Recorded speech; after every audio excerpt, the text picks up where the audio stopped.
Alcohol Beyond This Point podcast. This isn't two podcasters talking business. This is two business guys trying to podcast. So, Willows, you're having a bad day? Yeah. I joined a gang. No, not again. Just kidding. Hello, this is Alcohol Beyond This Point, the podcast where we debate business topics, both sober and then drunk, to see if we come to the same conclusion. I'm going to get up and shut that door while you introduce yourself. My name is Tyler, and I am not shutting the door. I did not have a bad day because buddy from Flim Flon got arrested, so everything's good. I don't know if it was actually Flin Flon, don't quote me on that, but he was from not here. We just had a alleged mass shooter. Okay, well, to be fair, we don't. This is like an ongoing situation. There's a lot of conjecture going on. There's a lot of conjecture. I know this is the conjecture podcast, but we're gonna look like dumbasses when I edit this in 3 weeks, and we already know all the information. But as of recording this, there was somebody with a fucking like automatic weapon or something. The police put out a bulletin being like, "He's coming to Winnipeg." And then they did an emergency test contact. What do you call that thing? It's an emergency alert. Like it goes to it's like an Amber Alert, whatever. It goes to everyone's phone. So they did that, and then they arrested him like an hour later. Not even so. Sweet. So that's fine. But and more on that at 6. Well, and then about the Twitter. Oh yeah, and then someone found his Twitter, apparently, or allegedly, but it was a Twitter under his name that was made in like 2019 or something, so like it wasn't just someone making it right for the clout.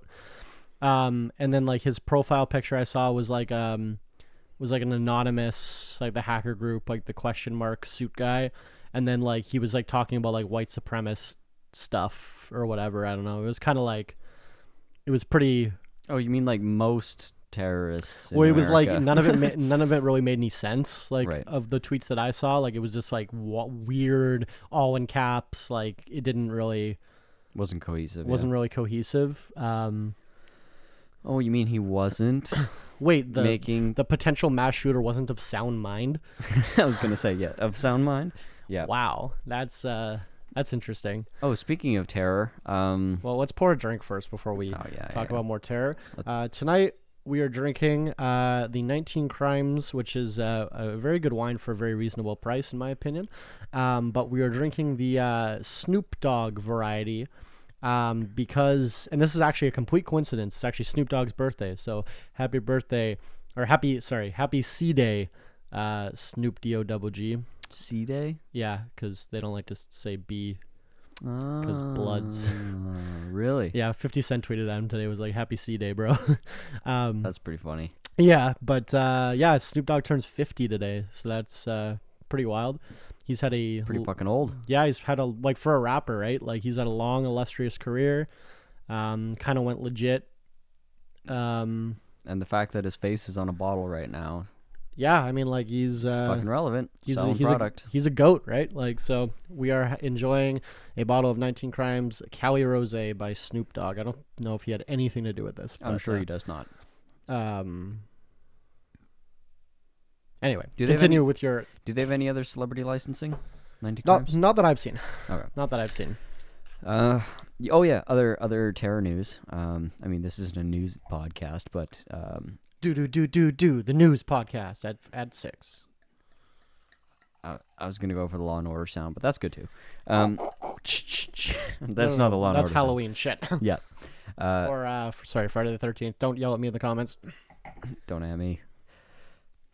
Yeah. So another British MP was fucking stabbed, assassinated. Jesus Christ. Yeah, he was stabbed. Yeah, he was doing a surgery, which is the name. Ironic. Ironic. Which is the name for basically when MPs they're required to hold like a town hall. Yeah, so they usually do it in churches or community centers, doing the work of government fucking officials. Cheers. So doing the good work, and by all accounts, he was one of the best at it. Yeah. It's rosé. Yeah, not too bad. He was MP since like the 80s. And he wasn't like an idealist. He wasn't the kind of guy that was like had a specific agenda that he was like trying to sell the people on. He would literally go to go to these town halls. He'd listen to the people, and then when an important issue that he thought he could do something about would come up, he would he wrote bills based off of that a number of times.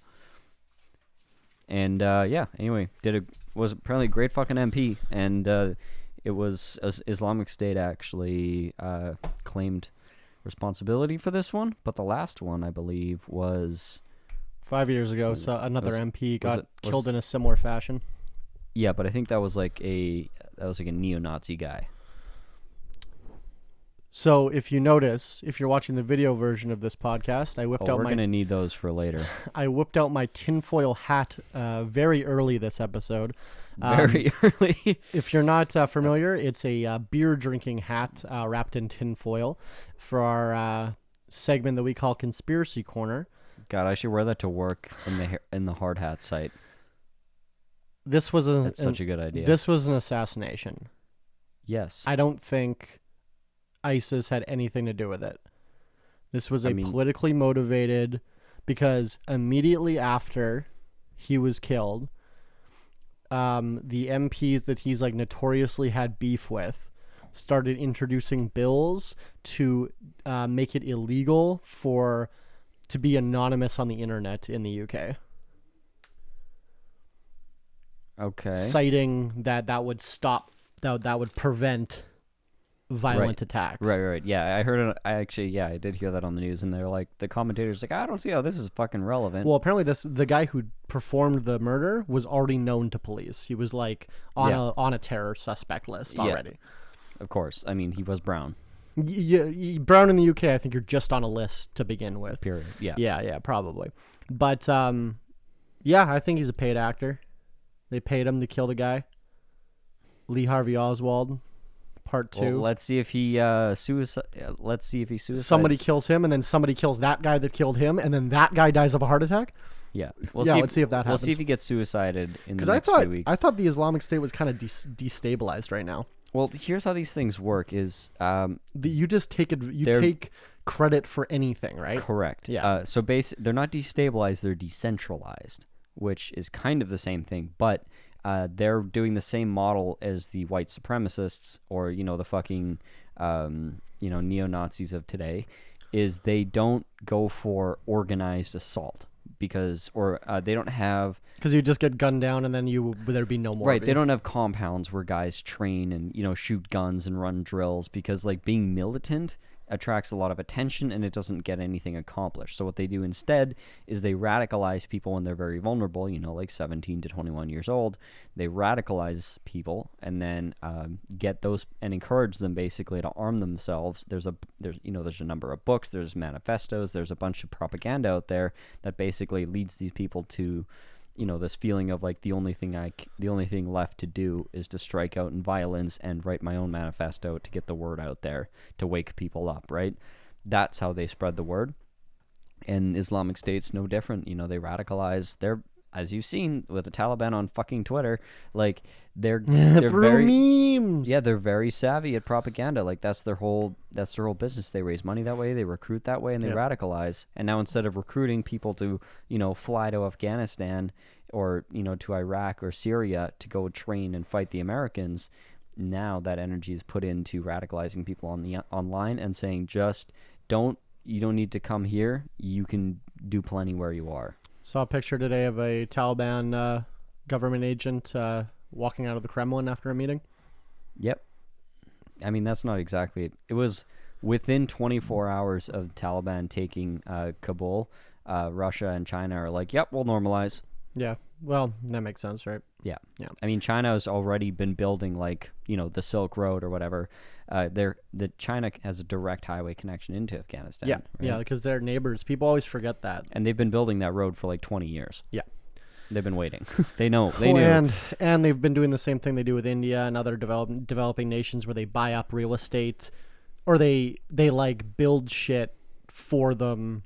And like, hey, you just owe us this amount of money, and then they default on the loan, and they're like, okay, we'll just take it, and now they own a bunch of territory and like different.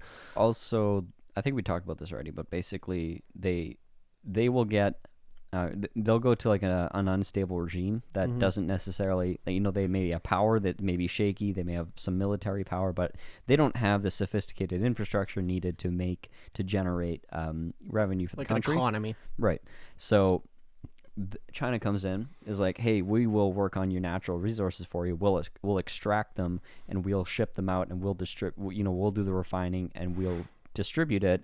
And we'll pay you X amount of dollars, which is way less than the country should be getting, but they pay it like but they pay it directly to the dictator, which is way more money than he would have gotten under any legitimate. Been able to grift away from the treasury. Right. It's the same way. Like, how do you get away with ripping off the CRA? It's like, oh, you just take. I wouldn't know. You take 5% of the money that you were going to steal, and you give it to the guy who's auditing you. Yeah. Fair. In theory. Before I take off the tinfoil hat, I'm just going to conclude by saying I think MP getting stabbed, Haitian president getting assassinated by Colombian mercenaries. Same guy?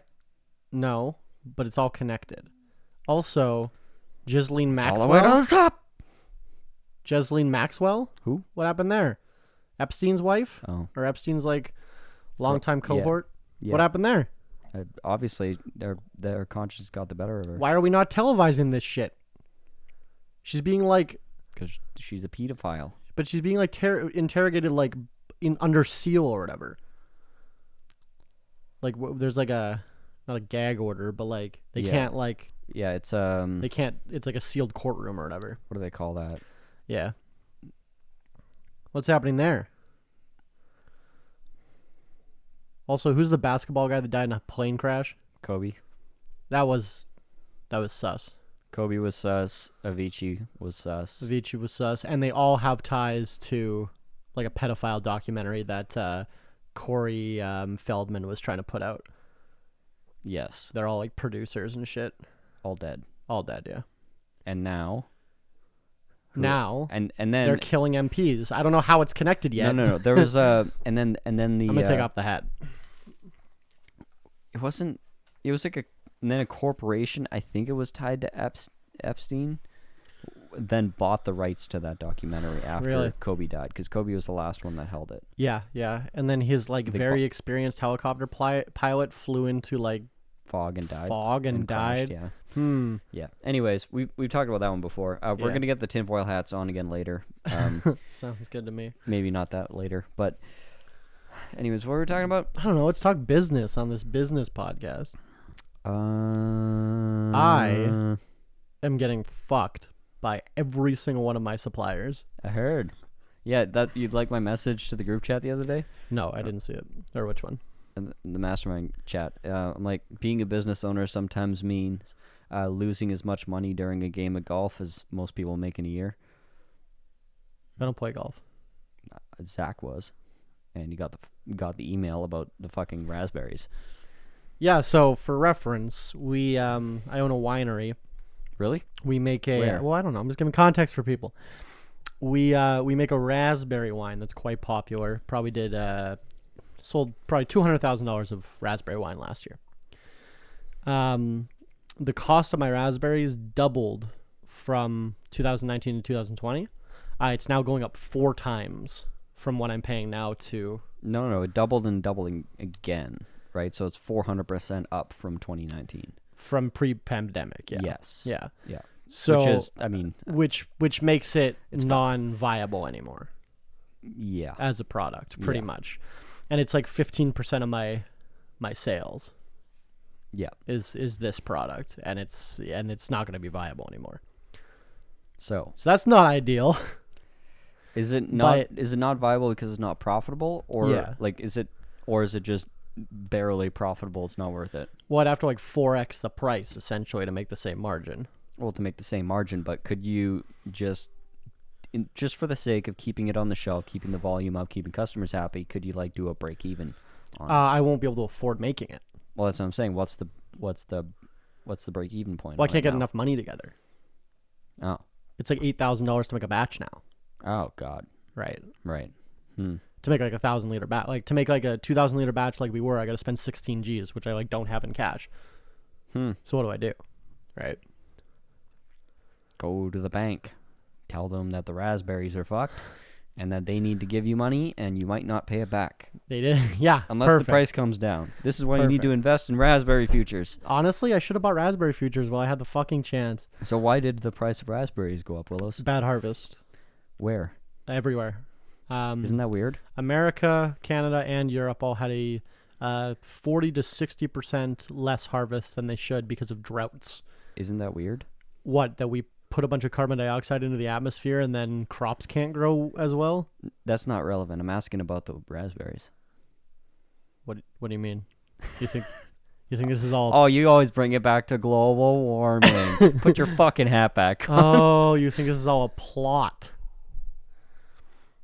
I think it's the same guy that stabbed that MP.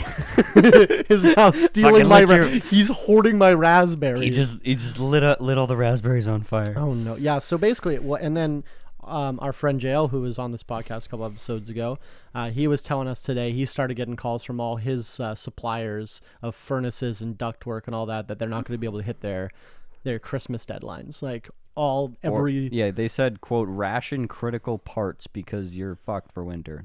Not that last part, but ration critical parts. And then there's articles in the paper today talking about how department stores won't have toys for Christmas. Like, oh no.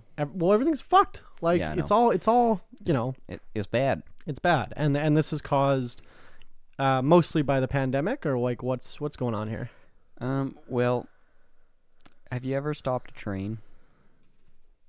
Have you ever seen a train stop? Maybe that's a better one. Yes. And like right when it's have you ever seen a train go from like pulling to stopping, and then all the cars are like Yes. a machine gun, right? As they all like slam up against each other. I think you know very little about machine guns, but yeah.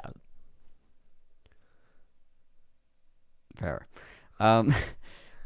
That was the economy. And Sure. then we tried to start it again, but Yeah. half the train cars were asleep Sure. and unhitched.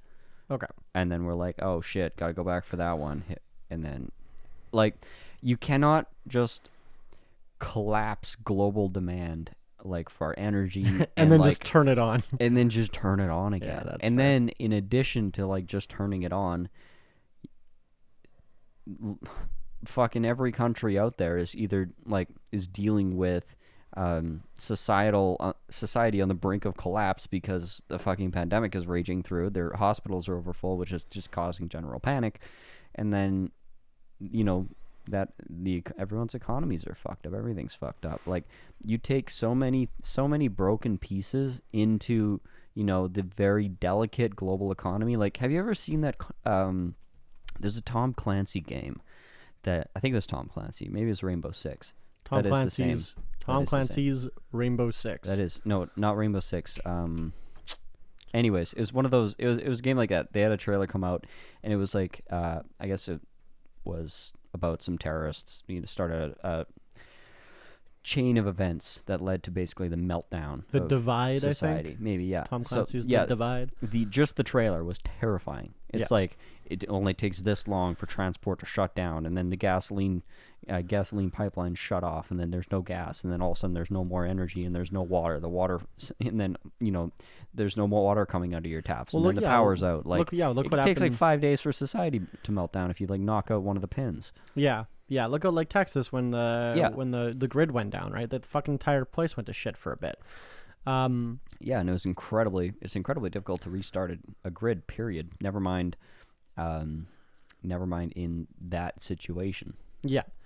So for business owners listening, what do I do? I'm totally asking for a friend. Yeah. How do I I survive this? Like, everything's more. My bottles are more, my seals are more. Literally every single part of my business is more. And I've already raised my prices higher than my customers are willing to pay. What's happening to other brands? Well, the big brands can weather the storm. Well, kind of. What if this isn't like Most big, most wines and beers, actually all alcohol on this planet is owned by a few companies. Okay, Like yeah, fair. Anheuser-Busch InBev owns 56% of beverages produced on the earth. So, but They can lose money for 5 years and be okay. And they'll be like, "Oh, sorry, COVID, shareholders."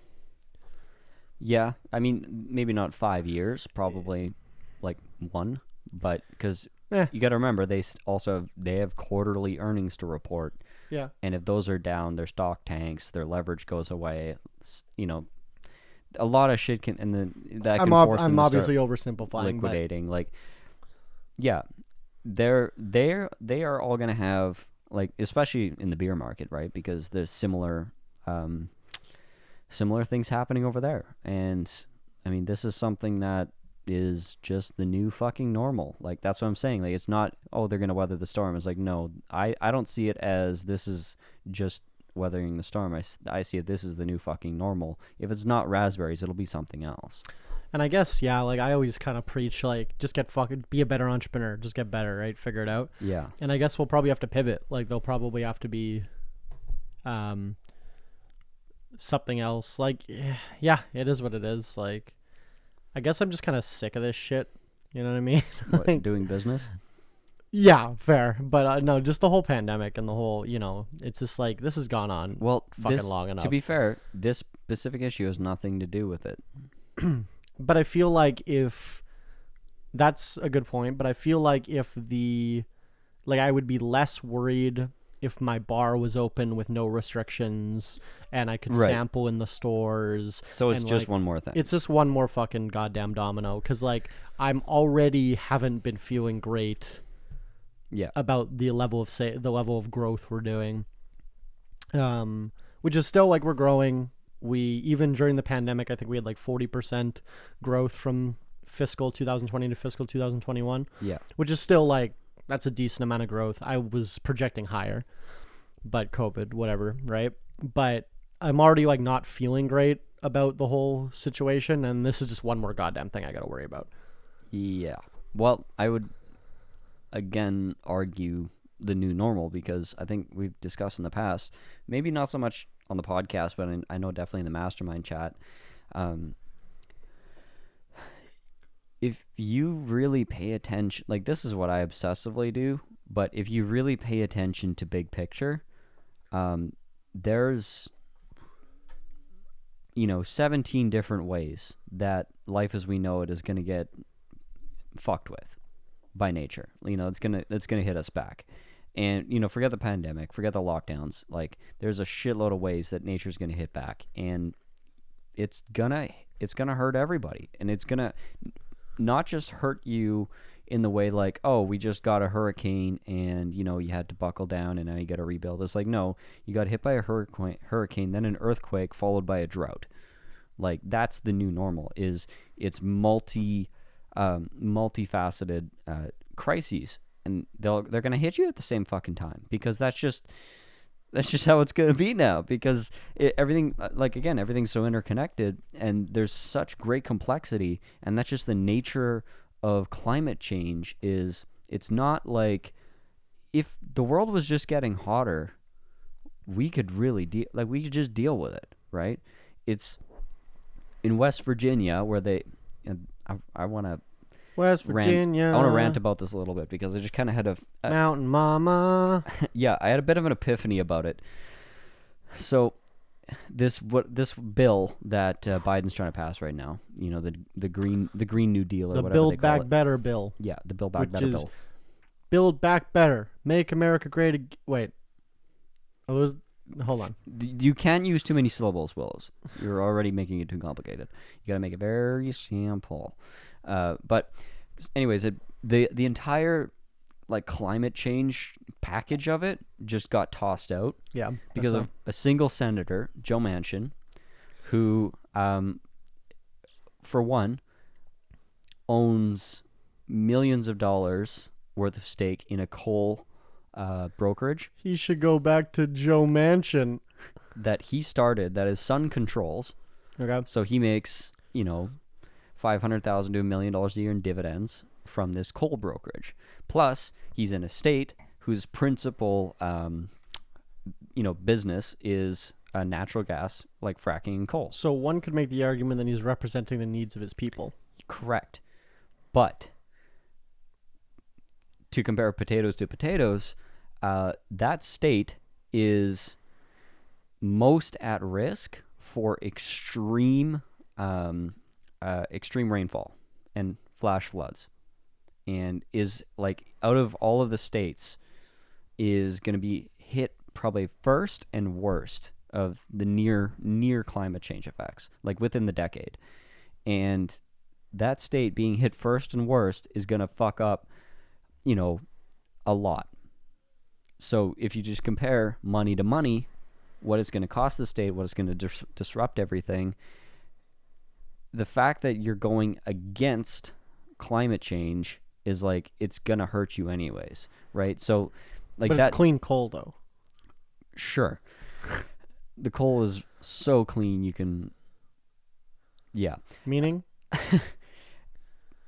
But what's important about this is not this bill. This bill is like, it's whatever. It's money. It's fucking penalties and rewards. What matters is the next big climate conference, the first one that U.S. has been involved in, since before Trump, with any reasonable agenda, is going to be happening in like a few weeks.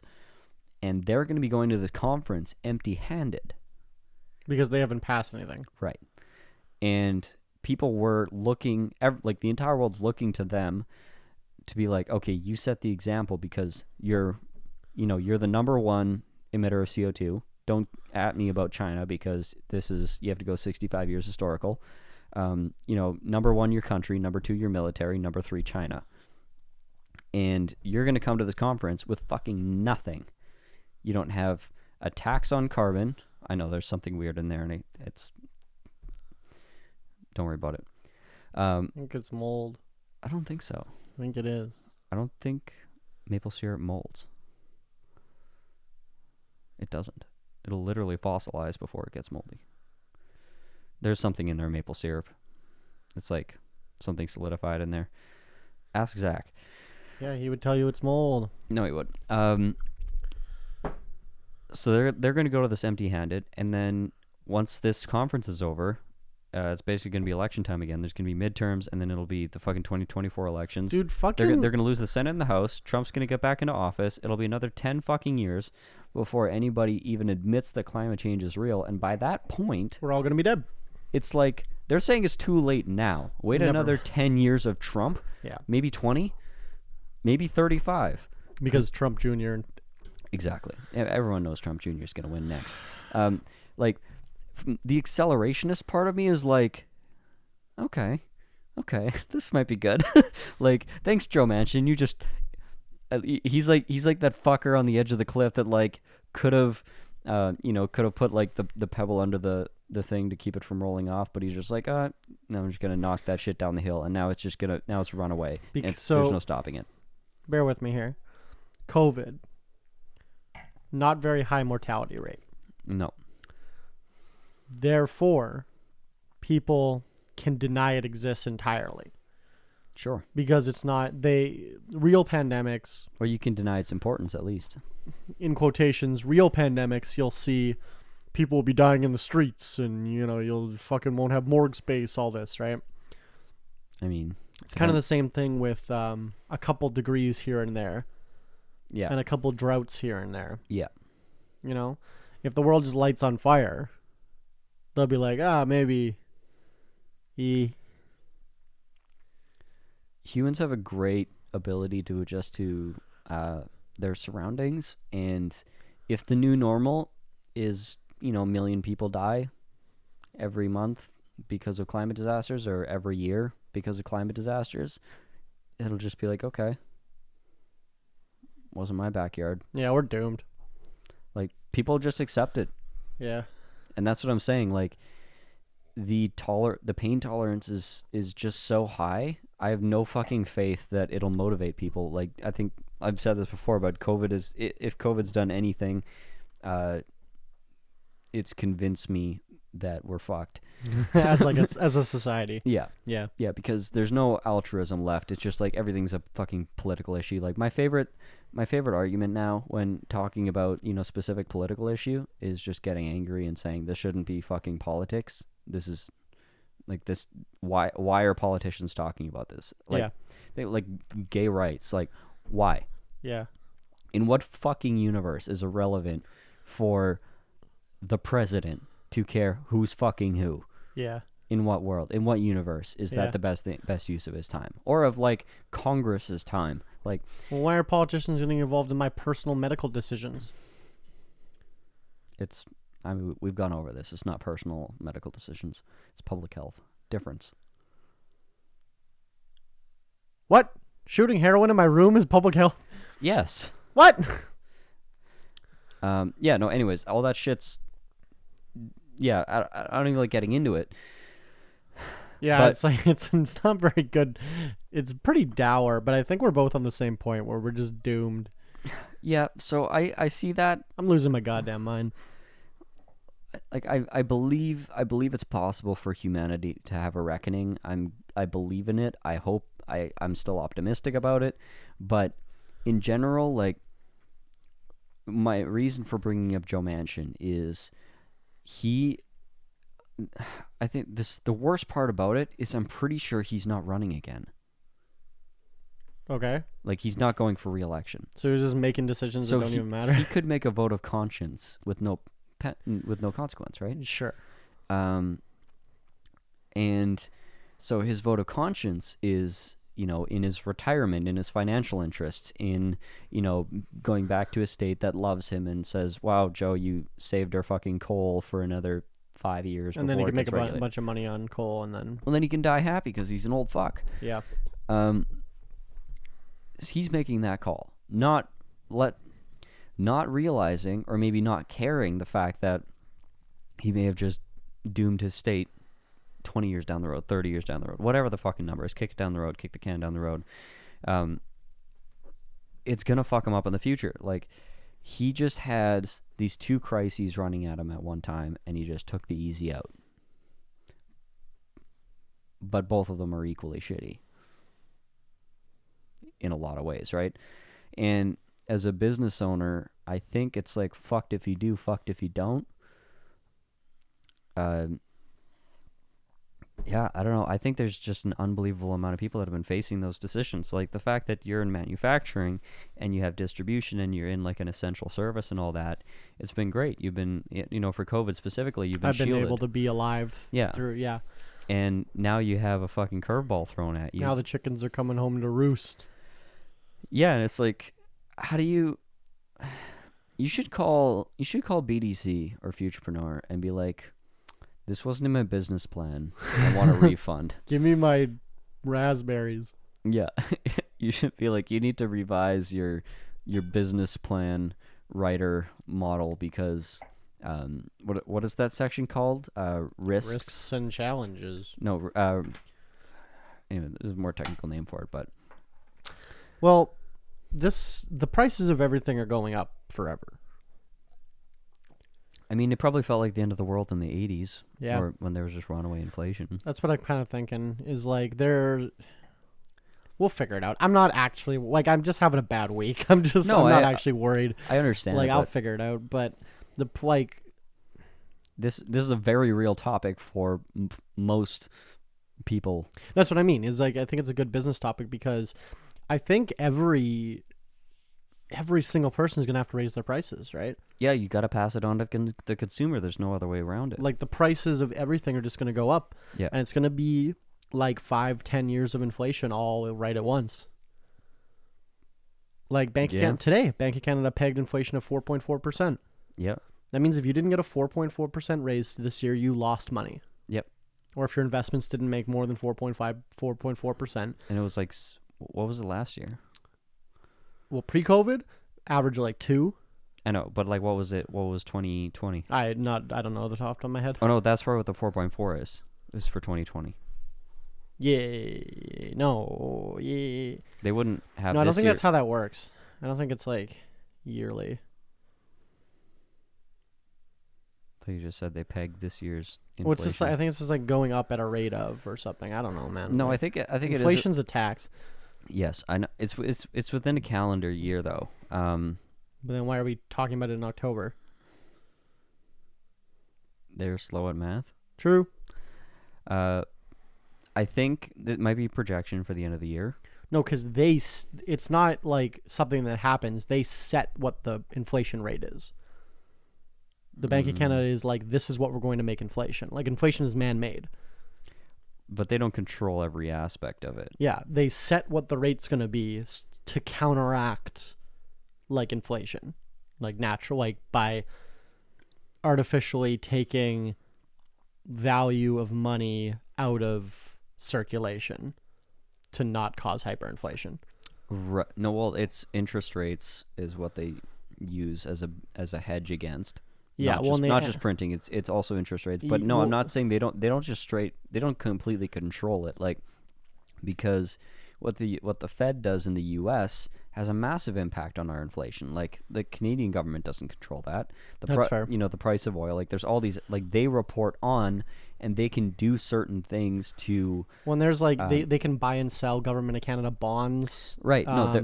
Take money out of circulation, put it back in. Well, the bond buying program currently that the Fed is doing, I think, is $120 billion a month or something, that of bond buying that the Fed is just doing. Yeah. And that's really good for stocks. That's why the stock market is so strong right now. Once that slows down, you know, the bull market will probably slow down as well, because there's so many underlying shaky factors right now. The Harambe market. Yeah.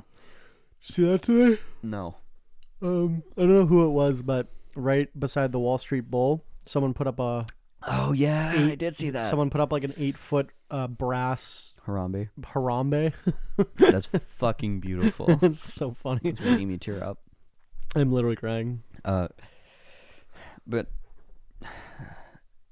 yeah, no, the government doesn't control or set inflation in every way. The government controls me. I'm a sheep. I'm a sheeple. I admit it. Yeah. My brain's been washed. I guess, like, when you always hear about, like, boomers being like, oh, when I was your age, a gallon of milk cost a nickel. Yeah. When it went up for a nickel to, like, quarter, people were probably like, holy shit, we're all going to die. But you figure it out, right? Yeah, I mean, seeing prices jump like they have right before your eyes is a little bit unnerving, but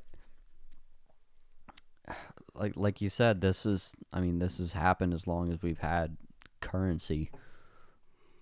I mean, even before currency. I think this is happening all at once. That's what I'm saying. You're getting slapped by 5 cocks, not just one. I wish. It's a lot. That's fair. That is a lot of cocks. It's a lot. Yeah, because, like, how is any reasonable manufacturing operation supposed to just double their costs? Yeah, I mean, one of the big things that's being talked about on the morning fucking stock market reports is which stocks, which companies are well positioned to take advantage of a high inflation environment. You know, it's resources, it's banking, it's the boring stocks, it's energy. Like, I guess I'll have to figure out what the rest of my industry is doing, like, internationally. Like, are we just all going to raise the price of wine by 25%? Like, is that just what's going to happen? Well, like, what happened to the grape yield of this last year? My grape was very good, actually. Yours was. Globally, I heard it was shit. Yeah. No, I was reading an article recently saying like the price of wine globally is expected to jump for the same reason, droughts. Because those same areas, fucking wild. Yeah, those same areas that are producing raspberries are producing grapes and did not have a great yield.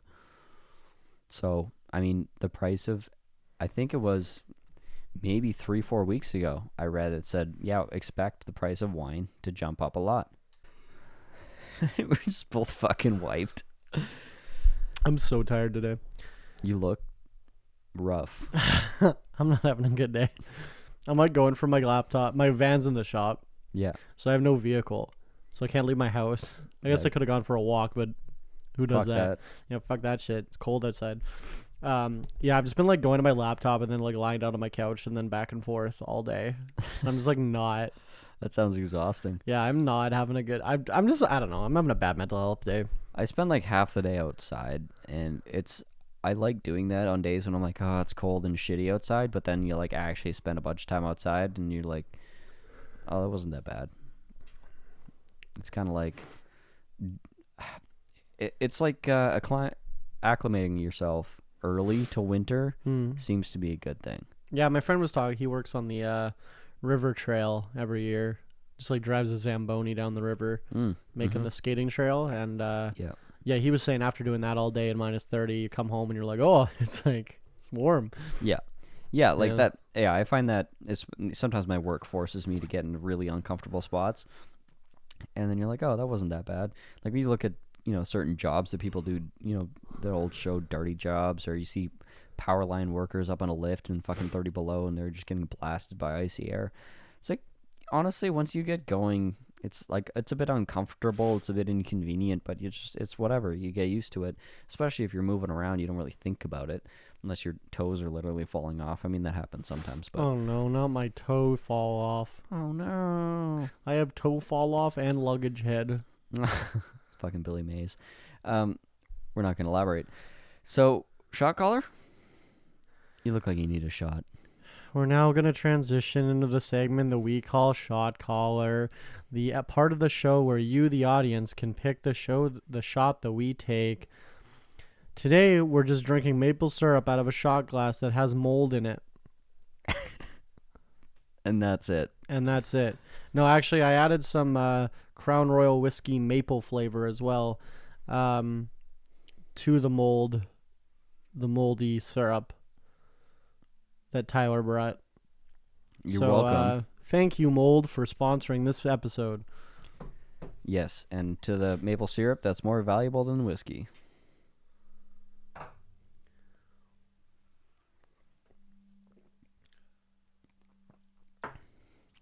That was really good, actually.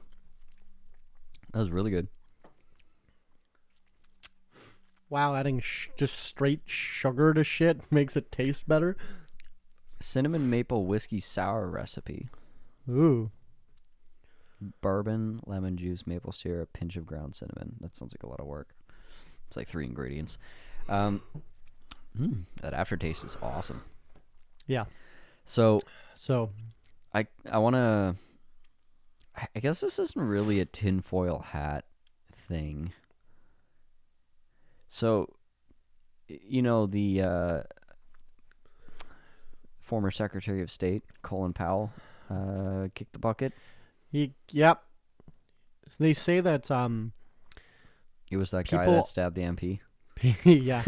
People often die and burned your raspberries. People often die shortly after their spouses do. They call it like heartbreak death. Yeah. And shortly after his pride and joy, the Afghan war got ended. I did not know where that was going. Colin Powell died.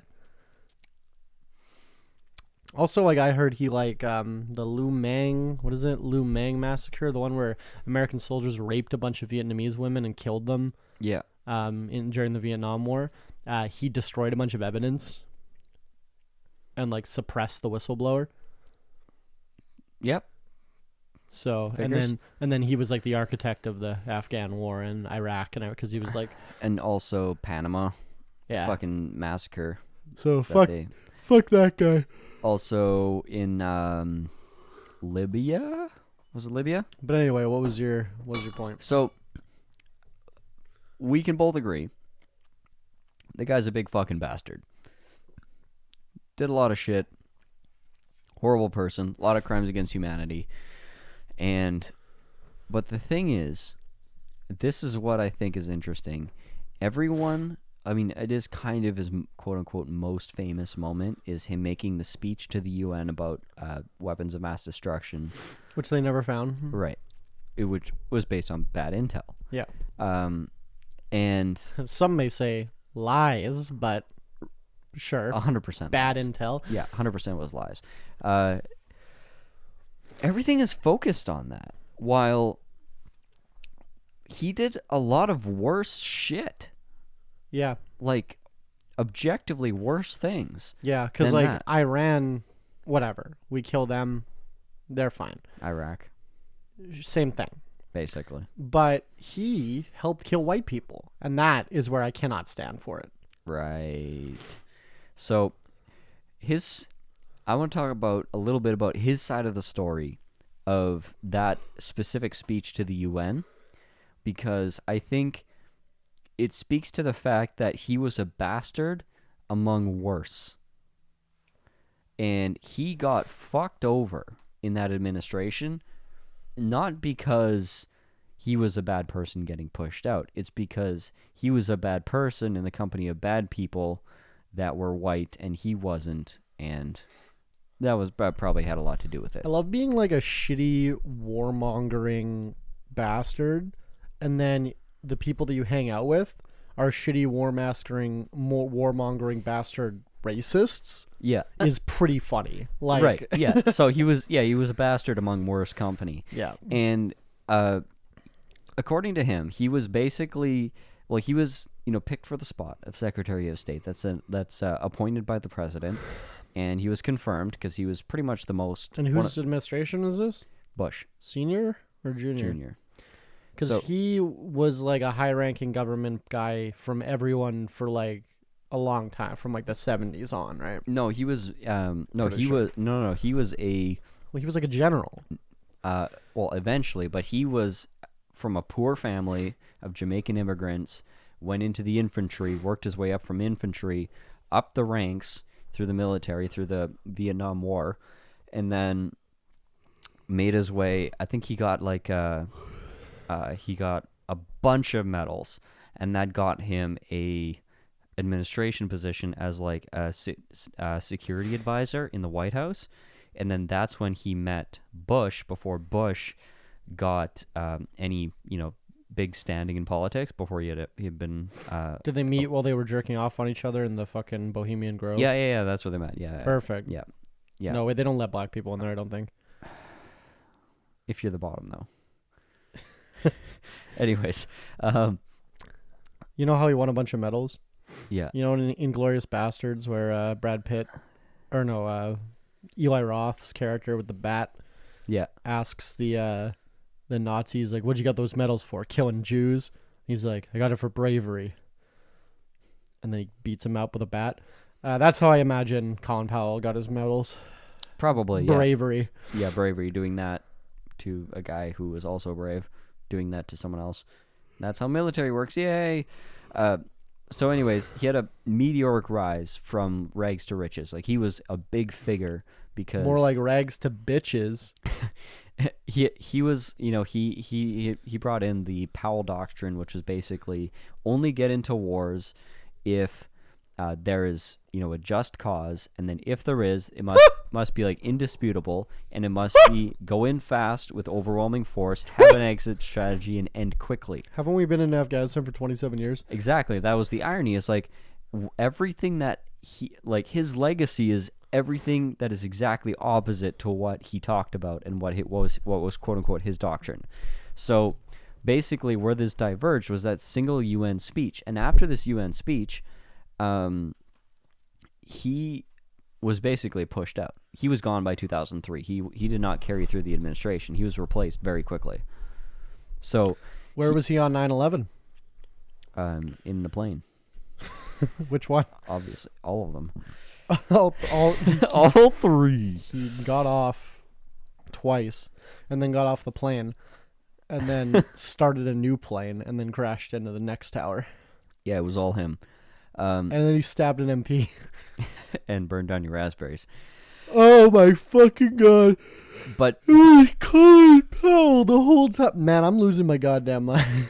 So basically, he was pretty much kept out of the meetings, everything involving the decisions up to the Iraq War. They just cut him out cold.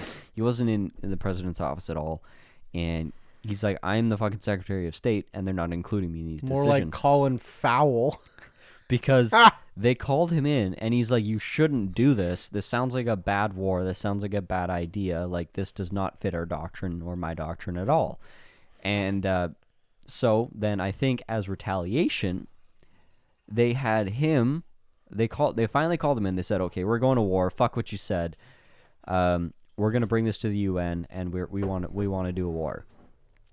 So they're like, "You have the political cachet. You have the clout. You have more credibility than we do militarily. So you give this speech to the UN because they'll believe you, because it was based on bullshit." So they give him the speech and they say, "Okay, this is what you need to deliver to the UN." So he goes back to his own intelligence people and says, "Okay, can you vet the information in this speech?" And it was so bad they threw 100% of it out. And he's like, "Okay, rewrite a speech. I can justify the war another way," basically.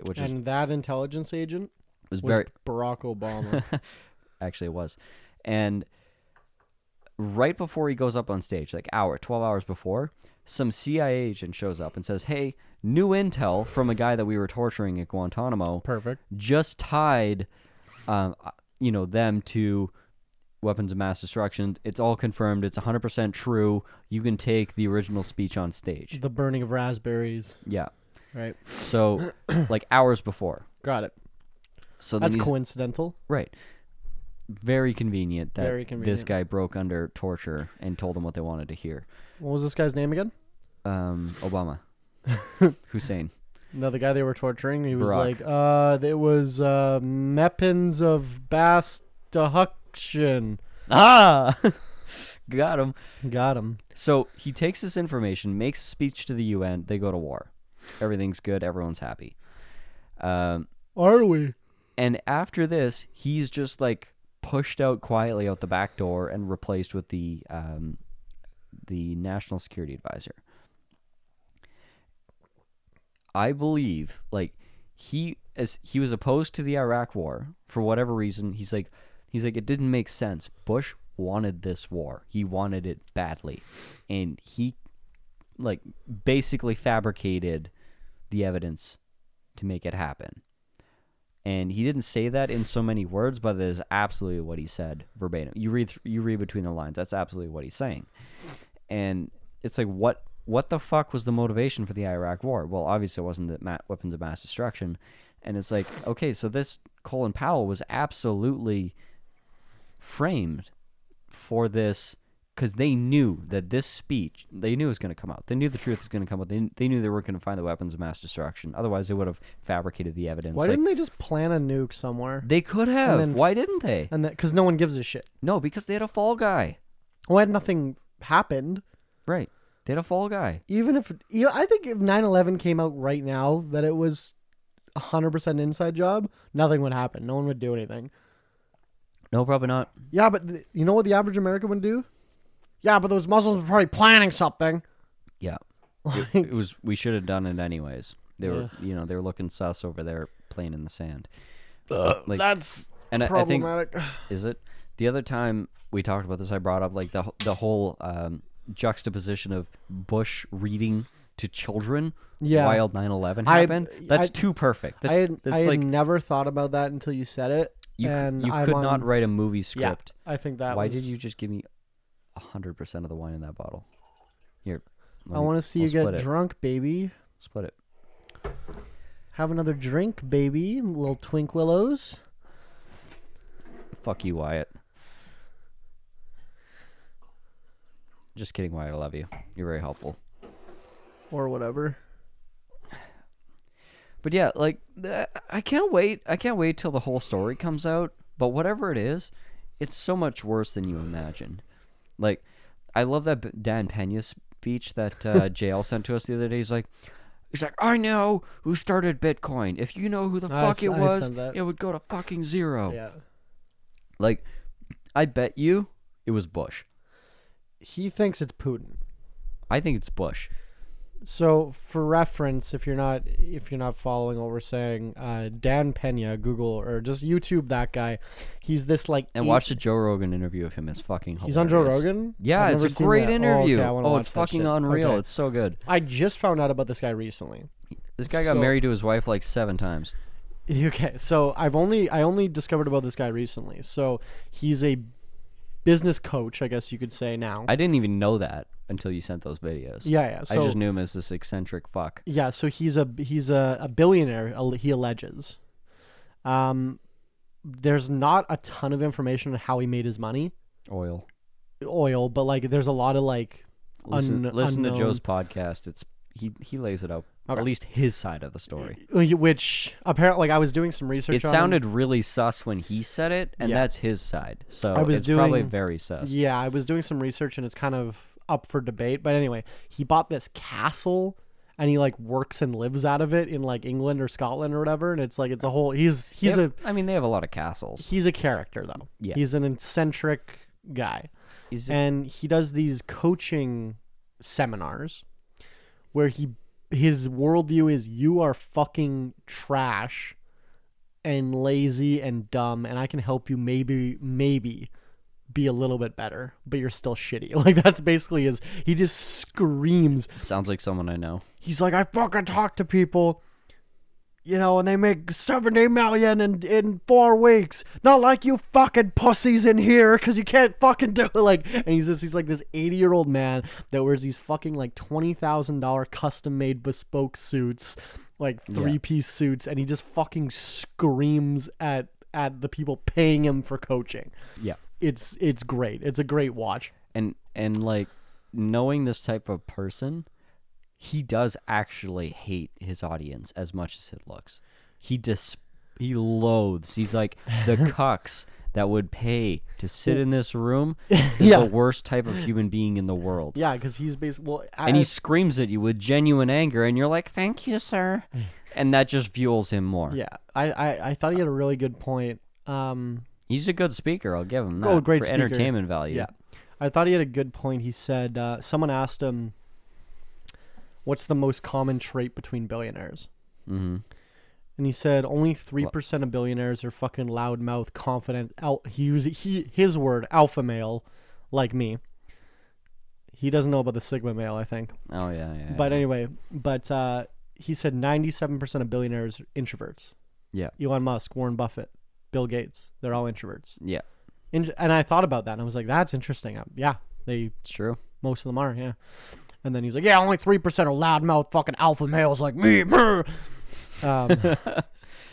Anyone who uses alpha male unironically, Is red flag, because we call ourselves sigma males which is no red flags. on as a meme. Okay, no, here's something unironically hilarious. So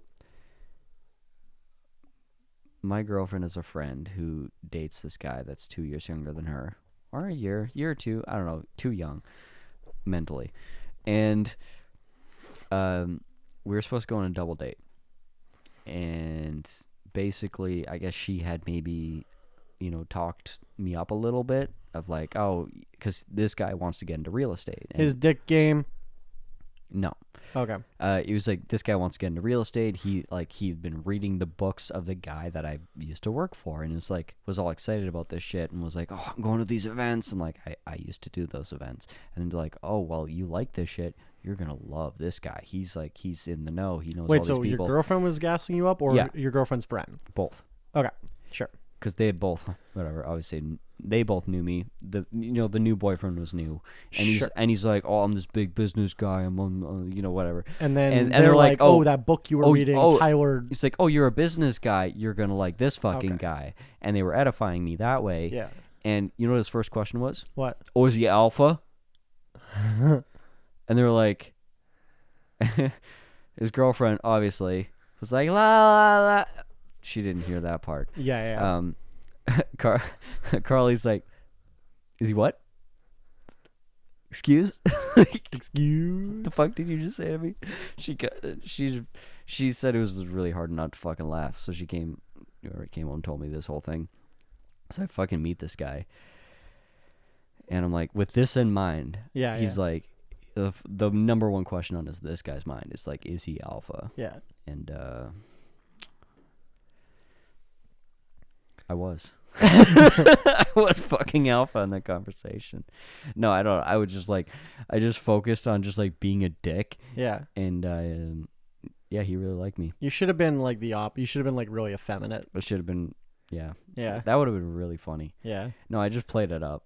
It was really, I had a lot of fun with it. You But- should have been like, oh yeah. So I was Finn's lover for a while, I'll bleep the name. Right. But I was his lover. We wrote the book together while we were on our Actually, honeymoon. I wrote the book on his back because he Yeah. was bottom. Yeah. Man, like that's okay. So like I understand. Like, okay, if I was this kid, and I was like, too big for my britches, trying to fucking, I'm smart as fuck. If I got introduced to something like you, and I was asking someone about you, Yeah. maybe my first question would be like, how much money did he make last year? Right. Or like, is he how connected is he still? Like, et cetera, Right. et cetera. Like, I personally wouldn't ask those kind of questions now, but I could see how someone would. But where does anyone's mind go? Is he an alpha male? No, it just said, is he alpha? What the fuck does that even mean? Exactly. Like, is this some Gen Z shit that I haven't heard of? How old's this kid? Too young. No, he's like a year. He's probably your age, maybe a year younger. So too old for this shit. Yes. Too old for this shit. Too young to talk, or too young to, I don't know, whatever. Take the bass out your voice, Scooter. Soy boy. Soy boy. That's Beta cuck. that's my new favorite. Soy Soy boy? boy. It just rolls off the tongue. Soy boy's a good one. People use it unironically. I use soy boy. I don't get that. What do you mean? It's The unironic use of soy boy. It's like because liberals drink soy milk instead of real milk. It's objectively better. Soy boy. It's pretty good. I guess I am. It's pretty funny. It's a pretty funny one. Yeah, you gotta suck milk straight out the tit. I don't get the whole manly I eat meat thing. I think it's the hunter killer idea. Yeah, but they don't kill the meat. No. These fucking guys go to Safeway butchers like If I got a rabbit in front of you, you'd probably squeal. me or a person. Those guys. Yeah. If I explained to you in visceral detail what it takes to skin a deer, Yeah.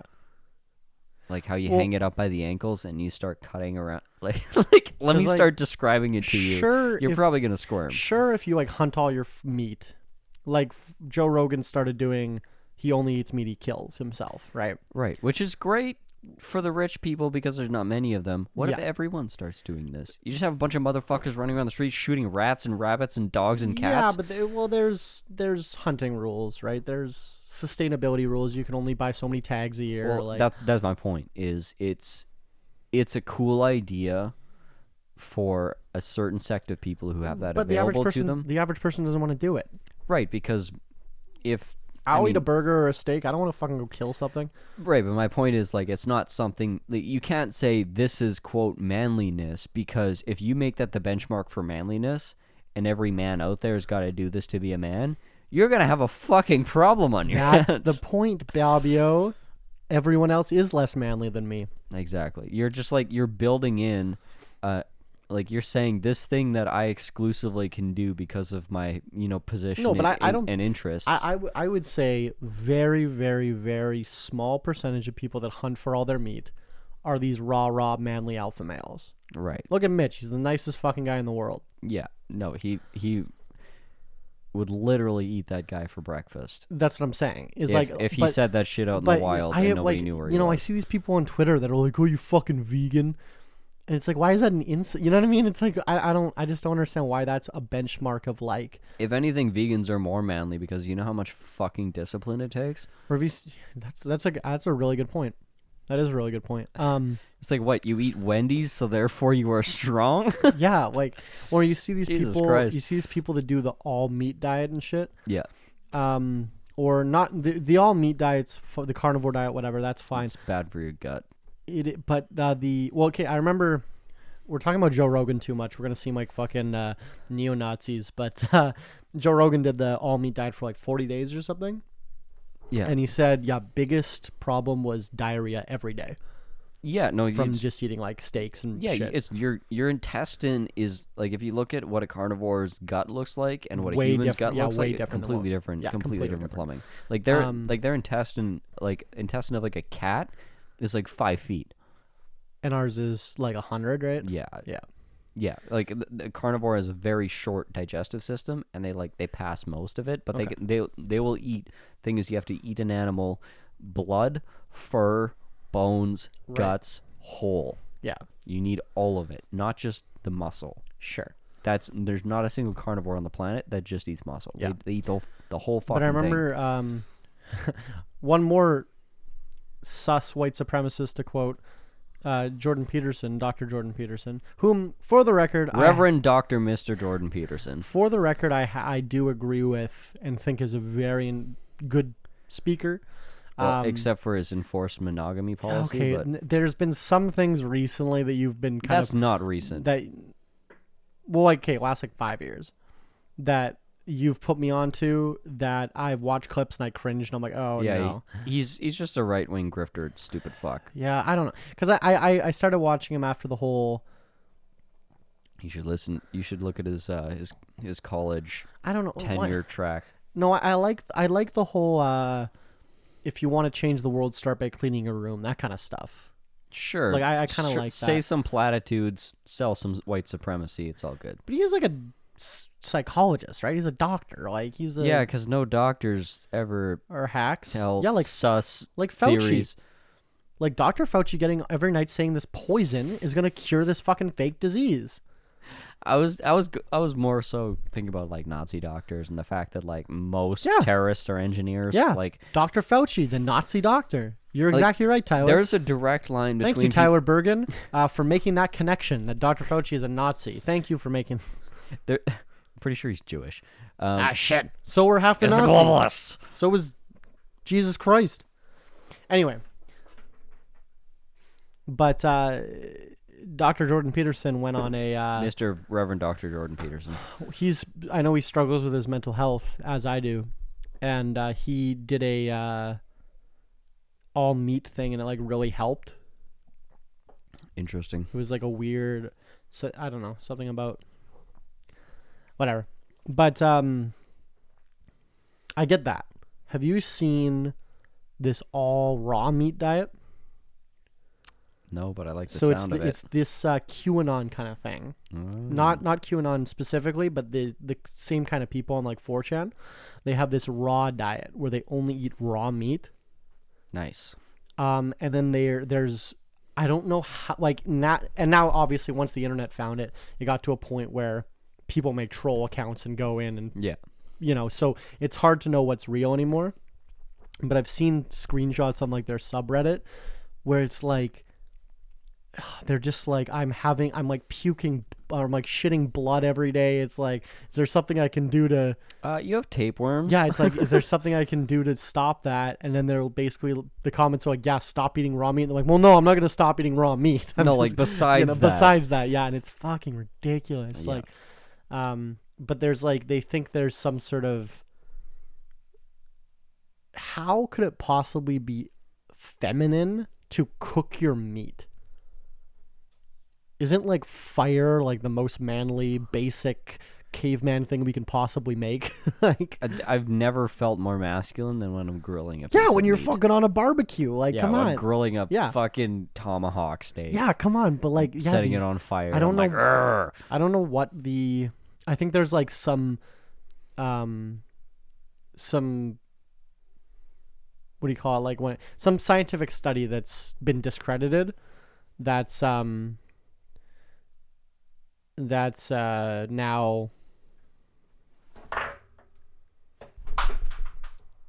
I almost caught that. Tyler's breaking glasses here. No, it's fine. There's like, I think it's mostly based on like one scientific study that's now been discredited. That's like literally most of these things raw are meat is like good for you. Oh, it's like the whole ivermectin craze. It was massively skewed by a single study that was debunked because it was impossible data. It had a mathematically impossible data set, and obviously false identities, built into it. Like, and then most of this craze was built on this fucking study. Like, people put so much weight, and like I'm saying this as someone who's like pro-vaccine, and also to be fair, at one point in my life was like, I wouldn't say anti-vax, but like I was halfway there because of influences in my life and like stories. When you lived back home. Yeah, and stories that I've heard, because like the whole vaccines cause autism. Yeah. I saw a real life manifestation of it. One of my cousin's sons was like happy, well-functioning baby, got a vaccine, and was like immediately just regressed, like 2 years of maturity, couldn't speak anymore, and now he's like on the spectrum, has a really hard time with development. What do you think that was? Do you think it was the vaccine? So, because obviously there's super outlier cases, right? So, or it could have been a coincidence. it was either in the coincidence stage of things, or it was just it was a drug that triggered something in this kid that was probably already there. It's like the same way that like someone with psychosis takes LSD, loses their mind. And then people think LSD causes schizophrenia when meanwhile you were already a schizophrenic. Right. It just needed something to take it out of you. Right. So all of her kids are on the spectrum. So very unlikely that right. If it's going to be a 1 in a million chance, you get a life-changing mental and the entire from idea vaccination and the entire idea of vaccines cause autism is based on a fraudulent study. Well, it wasn't even a study. It was just like a shitty viral thing. Yeah. That didn't have any basis in science whatsoever. Mm-hmm. But I bought into it enough to be able to empathize with people that believe in that, right? Yeah. And so I'm super pro-vax. And I'm into the science, I'm into the studies, but you can still absolutely have really shitty science that comes out. And the difference between people that believe in science and believe in studies and actually quote unquote, I did my research, and those who seem to be constantly changing their mind. Because those are the two sides. You have the I did my research and it's dangerous, and the actual like taking the advice of the scientists. Because by definition, if you're the kind of person that lives your life on faith, in faith, with faith, because of faith, based on faith, whatever. If that word is in your fucking vocabulary or tattooed somewhere on your forearm, if you have a Bible verse tattooed on you, I got some goddamn news for you, buddy. Faith means that it's inherently based in the idea of truth. You believe in something that you don't understand. Yes, but it's also based on the idea of like a greater, either a greater force or a truth beyond your understanding, right? This thing is true, and I don't know why. Like mRNAs, like MLMs. I thought that's where you were going with that, honestly. No. So. If faith is in the equation, faith by definition is inflexible. And science by definition is flexible. Because that's what it is. It's a process. It is the definition of flexible. Like it is the entire idea of science is to change your mind. And to prove yourself wrong. However, that mentality has been co-opted by anti-vaxxers, saying that just because the scientists are saying right now the vaccines are safe doesn't mean they are, because science is going to forever change. Right. So you can use parts of it. Did you or a loved one get the Pfizer BioNTech COVID-19? I can't wait. What is it? COVID-19 vaccine? COVID whatever. SARS-CoV-2. SARS-CoV-2 vaccine. Between the years of 2019 and 2026, you may be eligible for compensation. You know what? Please call 1-800-555-2647 to claim your benefits package. You know what? It's never going to happen. Number one, because there's too many people. Yeah, class action of the fucking century. You know what would happen? Same thing that happened to the fucking... they declare bankruptcy, you don't get any fucking money, and then we just go back to business. The Sackler family... Oh, the Sackler. They should get on my Sackler. They should. They started the opioid epidemic. Oh, right. Killed millions of people. You mean Reagan? Destroyed the lives of tens of millions more. And finally, those lawsuits mature. And they're like, okay, there's the evidence here. This absolutely is valid. Lawsuits hit. They go like, oh, I want to claim bankruptcy. Sorry. And the judge is like, okay, you can have your bankruptcy, but you can also keep all your money and all your corporations and all your IP and all of you people that are like, filing these lawsuits. Sorry, there's no more money. They claim bankruptcy. All the money's gone. Sorry, bye-bye. Sorry. That's what's gonna happen if it happens. Also, there's no way we're gonna be alive as a people in 50 years. Oh, we're fucked before Yeah, that yeah. anyway, so it's fine. Where are we going with this? Why are we talking about vax? I don't know. We're just talking about businesses because this is a business podcast. Is it? I wish it was, man. I really wish it was. What do you want to talk about business? Like, you want to talk accounting? You want to talk Yeah. marketing? Yeah. I don't. Fuck those things. They're make believe. If you don't understand the So is world, if you politics, don't though. understand the world around you, you're not going to be an effective marketer. You're not going to be an effective business owner. Period. Like That's actually a really good point. That's the shit your employees worry about. Oh, this is a sound bite. Some beta shit. I like that. That was alpha shit. We talk about world events because they're extremely relevant to your state as a business owner. It's relevant to anybody who wants to understand what's coming and how to navigate it. Like, if you don't, like, I am fascinated by this stuff, not because I give a shit about the news, not because I have an opinion or an agenda about the globalists. We don't like either politician, like either side. I of the hate them politician. all. You want to talk shit about a politician? I will double down and make you feel worse about that person and also the other side. I saw one that's like when I'm roasting a liberal and a conservative chimes in, and then it's the Samuel L. Jackson. I don't remember asking you a goddamn thing. Yeah. No, it's like, if no matter the politician you bring up, I will find a way to roast them as well as the person that you think that person is better than. And maybe is better than, probably is better than. Who cares? I don't. It's fucking relevant because, I mean, I shouldn't say it's fucking relevant. I should say it's relevant for the people that want to... I shouldn't say it's relevant for everyone, because you can be just as happy and successful if you never pay attention to jack shit. And people do.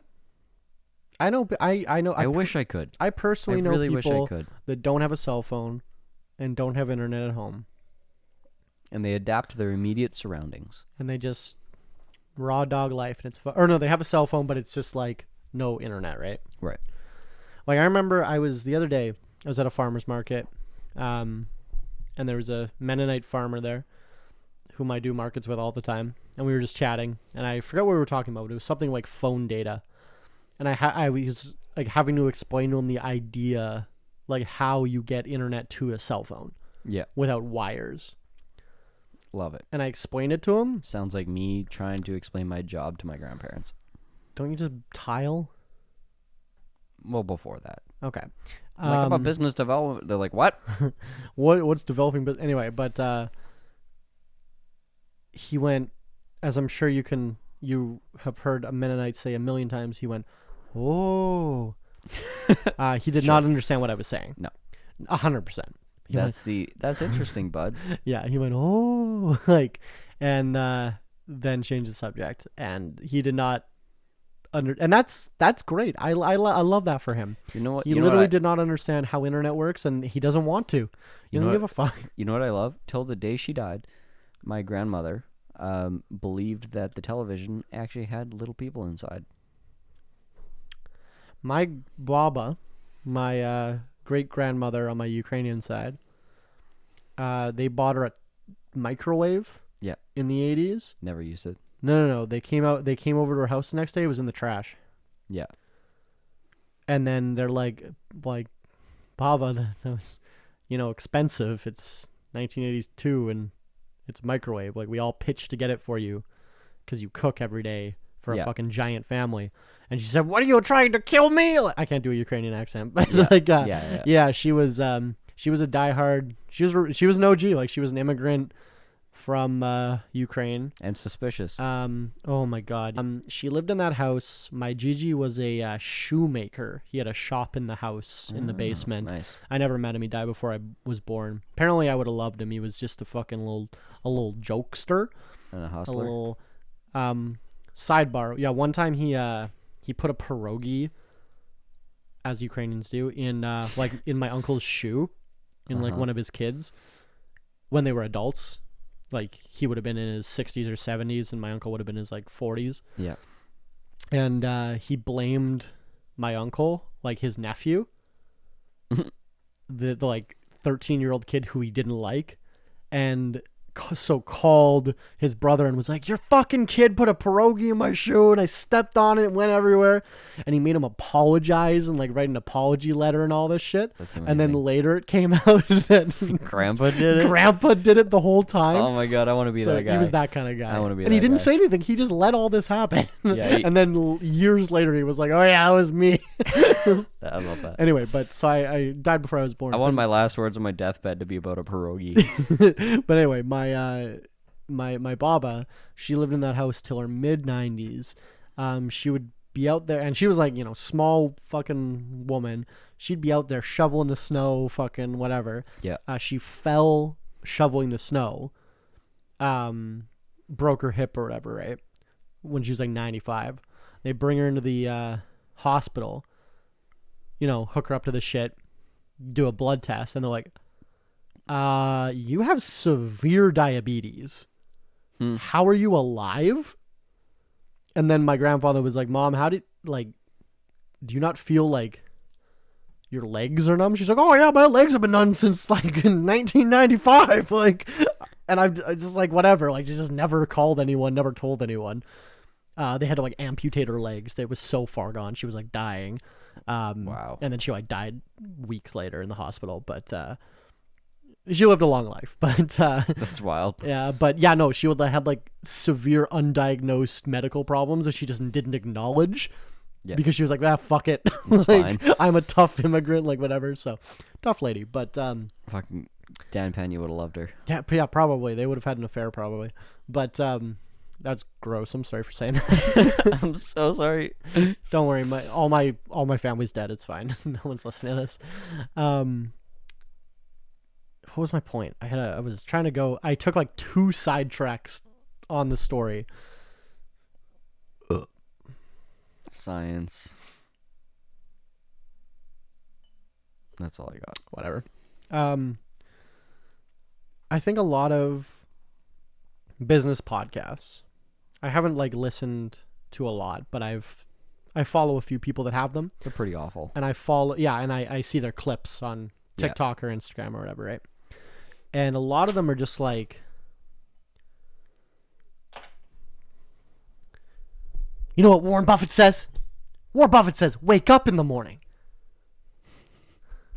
Stop negativity in your life. Wake up in the morning? Yeah. That's. You want to be a billionaire? I'm out. You want to be a billionaire? No. Wake up in the morning. No, that's too much. Like, most of the business podcasts, the clips I've seen, Yeah, it's like, it's hype. It's and it's the same. It's the same. Billionaire.mindset.247 on Instagram, or that's probably an account, I bet, that just posts like a picture of Thomas Shelby from Peaky Blinders with like, your friends aren't your friend, and it's like a quote that he did not say. It's just like, Right. if your friends don't support your hustle, then they're not your friends and shit like that. They just and post it stupid was shit. Tommy like- Shelby that said that back in 1914. Yeah, and it's like, when I was 16, I was like, oh yeah, man, this is my personality now. All these, Yeah, this like, is my identity. yeah, is these motivational Instagram quotes. pages. Yeah. And now it's like, as I'm like now an actual business owner, I'm like, oh my god, this is cringy. Like, It's gross. Yeah. but that's what a lot of the podcast clips that I've seen, at least. There's like no practical advice. It's literally just platitudes. It's groupthink. Yeah. But then people listen to it and they get sponsors, and it's like, it's a whole thing. So But my point, being this podcast, even though we go kind of off the rails, this is the most raw business experience. This is 2 actual business guys just talking about their shit. and even though we may not be in an elite level of business, Yet. this is the type of shit that people at that level talk about, because we have met these people, we know these people, we drink with these people. Yeah. Yeah. And like, they don't sit around and talk about marketing. They don't sit around and talk about the prices of Bitcoin and what the stock market's doing today. You have to talk about underlying macro effects on people And ideas, right? Right, because if you hope to be a million, like, here's why the guy that keeps his head down, doesn't pay attention, can survive, because he's probably sub 7-figure, definitely under 8-figure, someone that just pays attention to their direct universe of influence and nothing else, by definition, you're probably the best in your community, maybe the best in your like municipality or county or whatever. You could be maybe a farmer, but you can be a farmer making $20 million a year because you have a shitload of land, but that $20 million is completely dependent on the commodities market, and you can ignore it and still make your $20 million. But that's not saying the commodities market doesn't exist. That's not saying all the effects on it don't exist. Like, maybe you can't change it, but understanding it, paying attention to it, and being able to adapt to it. Why do you think most of the farms today are owned by a handful of people? Yeah. It's because most farmers were worrying about their crop, not about macroeconomics and socioeconomic impacts that were going to, swing finance and taxation to benefit massive corporations over the individual. Like, they didn't see that coming. They didn't see the pivot that they had to make, and now they live in the city. Their kids are whatever, not fucking farmers anymore. There are a million ways to approach business, and most of them don't include, as Elon Musk wonderfully says, chewing glass and staring into the abyss. And that's my favorite way to live my life, is to chew glass painfully, stare into the abyss, be depressed with my mouth bleeding. And I think that's the only way that once you understand it, once you see it, once you look at it, I think you can't erase your understanding. You can't go back. You can't unstretch. Morpheus. Yeah. Once you take the pill, there's no going back. 100%. Once you've seen it, you can't unsee it.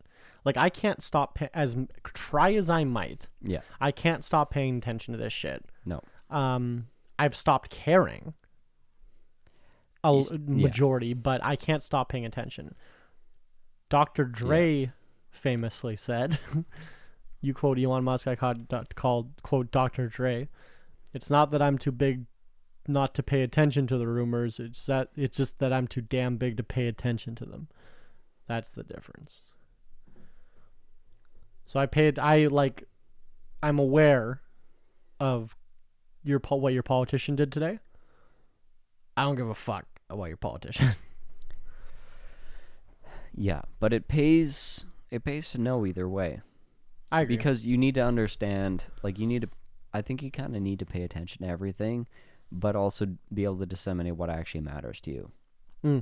And well, how can you possibly be expected to disseminate what matters to you if you don't have all the information? Right. If you don't have all the pieces, right? And what matters to me is having as much information as possible, because I like to be well informed. I like to make this is probably drives my sense of my personality, the desire to be right.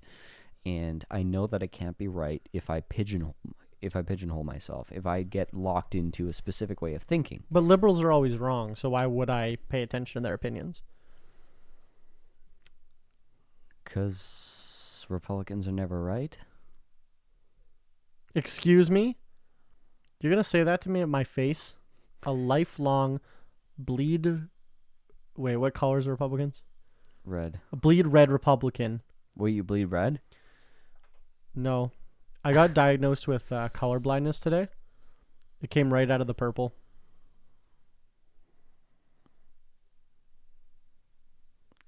I didn't get that joke till now, and I hate it. I hate it a lot. You sent that in the group chat hours ago, and I'm like, what?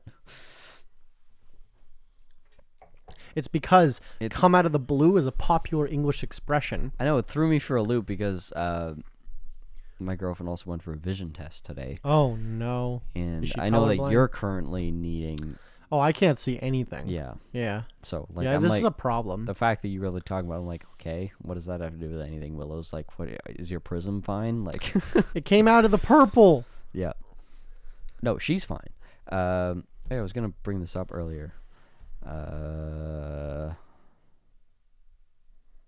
No, sorry, you talk about your purple. It was just a joke. It wasn't a story or anything. The prism? I don't know. Yeah, I have You're very fucking bad. blind. I have very bad You're eyes, literally fucking and I need blind. new glasses, and I Yeah. just haven't made an appointment. I just been procrastinating. Yeah, what else is new? Yeah, I no need a new kidding. muffler on my van. I've been procrastinating. Yeah, you had your carbonated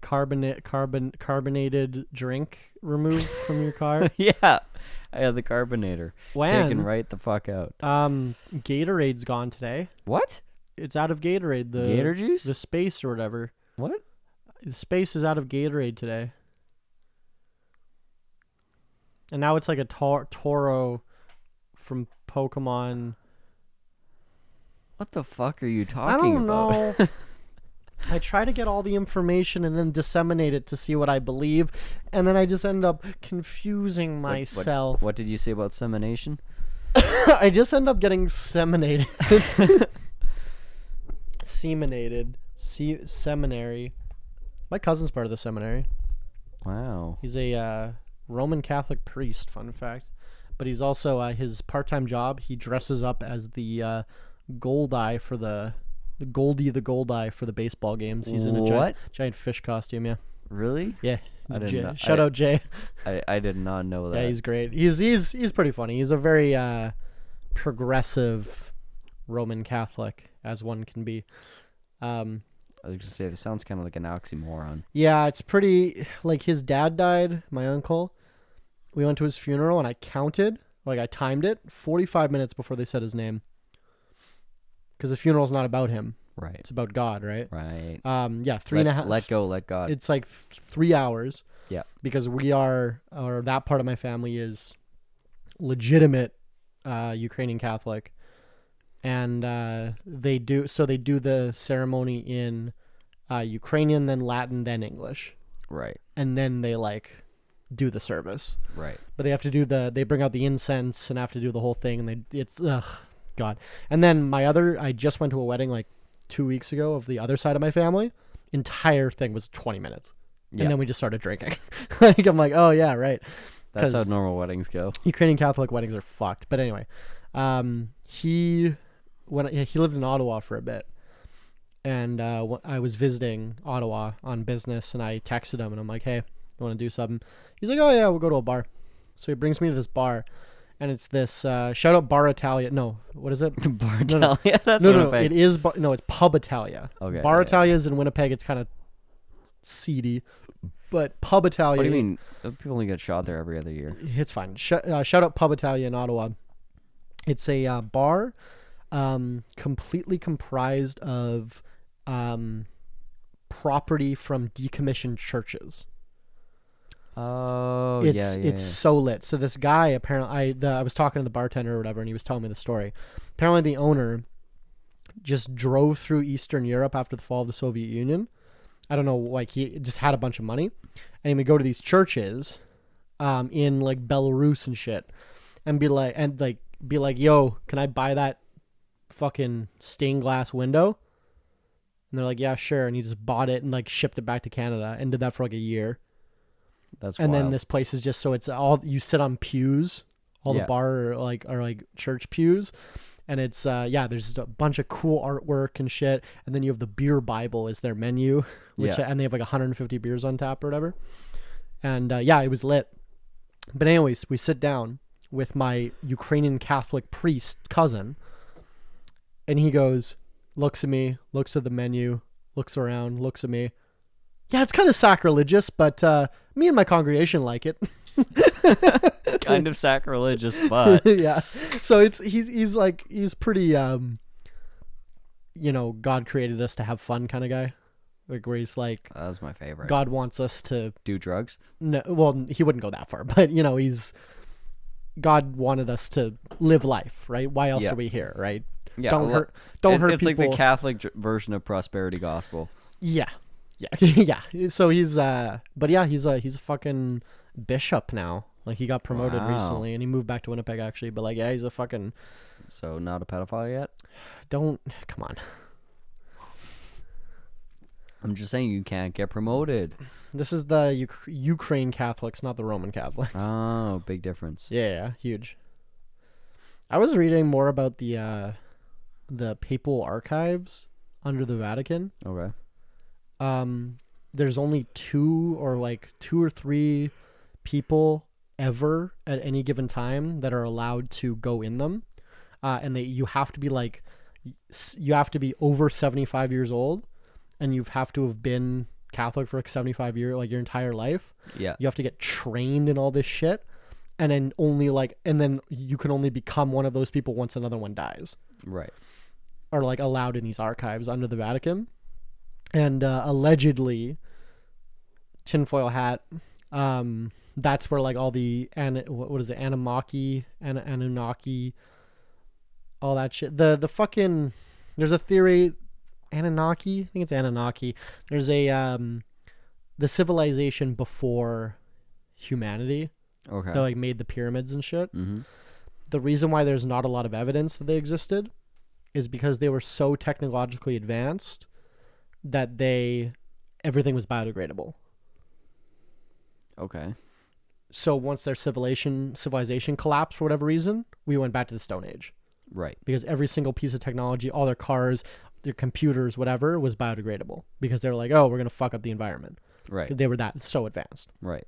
So all that remains of them is like the pyramids, and like other things like that, which were like, people have done like analyzation on the pyramids that they're like the perfect like star conductor or whatever. It's like a whole mathematically virtually impossible with technology that quote unquote existed at the time.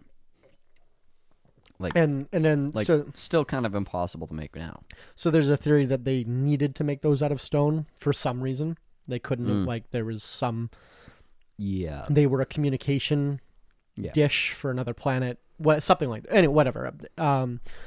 But apparently all the evidence of that is in the papal archives. They have those elongated skulls and shit. Mm-hmm. All that. Because the burning, like the third burning of the Library of Alexandria, because they did it. Everyone just fucked up that library. They did it during the Crusades. Yeah. When they conquered Egypt, they burnt down the library multiple times, all these different civilizations, to get rid of their culture or whatever, right? But apparently what happened, or what we've discovered now, is that was like all for show. They took all the books and everything, and then burned like tax papers and like other incriminating things, and be like, yeah, we burned the fucking library. But meanwhile, they kept all these tomes of like evidence of alien civilizations and shit. So I was reading about that today, just out of curiosity. It's an interest because there's like the Vatican is a fucking fortress that like can't be legally touched. It's its own city within Rome that has its own jurisdiction over everything. Well, it's its own nation. Yeah, it's its own country. Yeah. Yeah. Which pays taxes to itself. Yeah. I wonder if within our lifetimes that the Vatican City gets cracked open. Yeah, well, who would... Can you imagine? Well, because allegedly the whole church is so tied in with the pedophile cabal that, they would never do it. But yeah, no, apparently like papal guards have like fucking like Uzis and shit. Oh, I believe like, it. They're just allowed to fuck you up if you try to get them to break in. Think about the fact that like we're relatively sane people, and we're sitting here talking about it. We're like, that'd be interesting. What if you broke in? There's fucking nuts out there who like believe that there's untold treasures, or like, well, they're gonna get like infinite life if they go in, right? Or there's treasury bonds that are worth trillions of dollars in there. Like, name a thing is probably in there. Their security has to be legitimately good, and they're so wealthy they could pay for the best that there is on this planet, plus the political clout to acquire anything and everything that they needed. Well, they probably have security systems we've never even seen, I bet. Oh yeah, I'm assuming they're probably at the same level as the CIA. Probably higher, right? Because they're... Why not? Yeah, like, I feel like the CIA has too many leaks constantly. But like, yeah. I feel like you've never heard of a Vatican Church detractor. That's what I'm saying. Like, you never heard of a Snowden of the Vatican Church, of the Vatican, because they're so tight knit. They're a much smaller like community, right? Like, and comes from a less diverse population than the CIA. Yeah, because that's the thing is when you have hundreds of people of different creeds and races and backgrounds and your parents and stories and all this, right? Like, They might think for themselves. yeah, they might think for themselves. The but when you- like the Vatican is the epitome of groupthink. Yeah. Wild. It's a really wild history as well. Like the Caesar Borgia, who is, Google a picture of Caesar Borgia right now. Put it on the screen if I remember. That's what our depiction of Jesus Christ looks like. Oh. The reason why it's identical is because when Caesar Borgia became Pope, he had all the images of Black Jesus destroyed and replaced in his own image. Interesting. Yeah. And the Borgias Hence are... the stained glass and And the Borgias are a notoriously... they were like this inbred royal family that were like popes for 100 years. Yeah. Or like hundreds of years that are like notoriously... They made a show about it. Like it's a whole... the Borgias, yeah. They're the bad guys in Assassin's Creed 2. Like the Borgias are fucked. And they're all real. Like if you look at that history, they're fucked. But yeah, Caesar Borgia is the reason why. Oh yeah, I'm looking at him. That is 100%. Yeah, image and third result, image of Jesus next to Caesar Borgia. Yeah, and that's Jesus based on Caesar Borgia. Like that's the reason why the image that the church uses now of Jesus is white is because Caesar Borgia was white. right. Before- Here's a good one. Yeah. Caesar Borgia juxtaposed over John Wick. Oh no. It was John Wick the whole time. John Wick fucking burnt my raspberries. Amazing. I love it. Let's Yeah, no, it's and that's not even a conspiracy. That's like an actual documented that happened. well, yeah, it's you can't fucking deny it. It looks exactly. yeah, that's not. I believe it. Yeah. I believe Yeah, it. it's pretty because Jesus was black, Ronald Reagan was the devil, and the government's lying to you about 9/11. Shout out Huey Freeman. COVID-19, however, is completely unproblematic. What? So as someone, Who gains? This is. Let's play this mind game for a second. Okay. Who fucking benefits from COVID-19 being fake or being real? happening as a conspiracy? Let's say it was orchestrated by Who somebody. benefits? Who benefits? No one, It kind of feels that way. right? Okay, well, the argument is from anti-vaxxers that the government wants to control you more or something. I don't really understand how that works. That's okay. Let me debunk that one briefly as I can. Control is most effectively utilized in the background when you don't notice and don't care. If they make it a part, if control becomes a part of the if an new implementation of control impacts your day-to-day life, you're probably going to take issue You're with gonna it. notice it's there. You're going to notice You know, it's there. you know what good control is?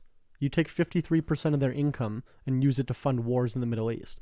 Right. That's good control. You know what bad control is? Having fucking top doctors get on TV every day talking about how you're being controlled. Yeah, none of it makes sense. Game theory from Yeah, from a military game- that's military actually- strategy From a game theory perspective, this does not make any from sense. any perspective it Yeah. makes no sense. Like But- any logical perspective it makes zero sense whatsoever. Yeah, but people are dumb. You cannot tighten that up.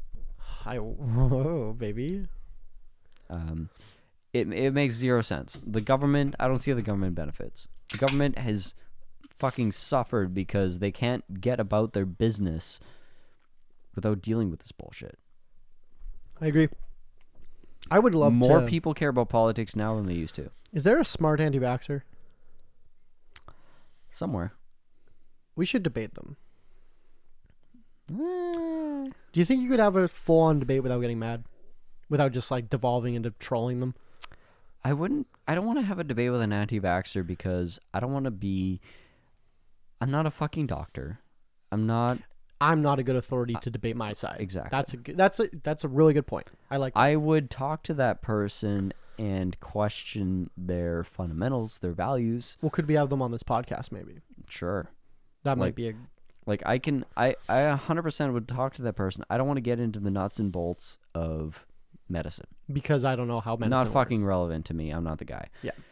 But I would like to figure out how the person thinks, where they got their ideas, how they like.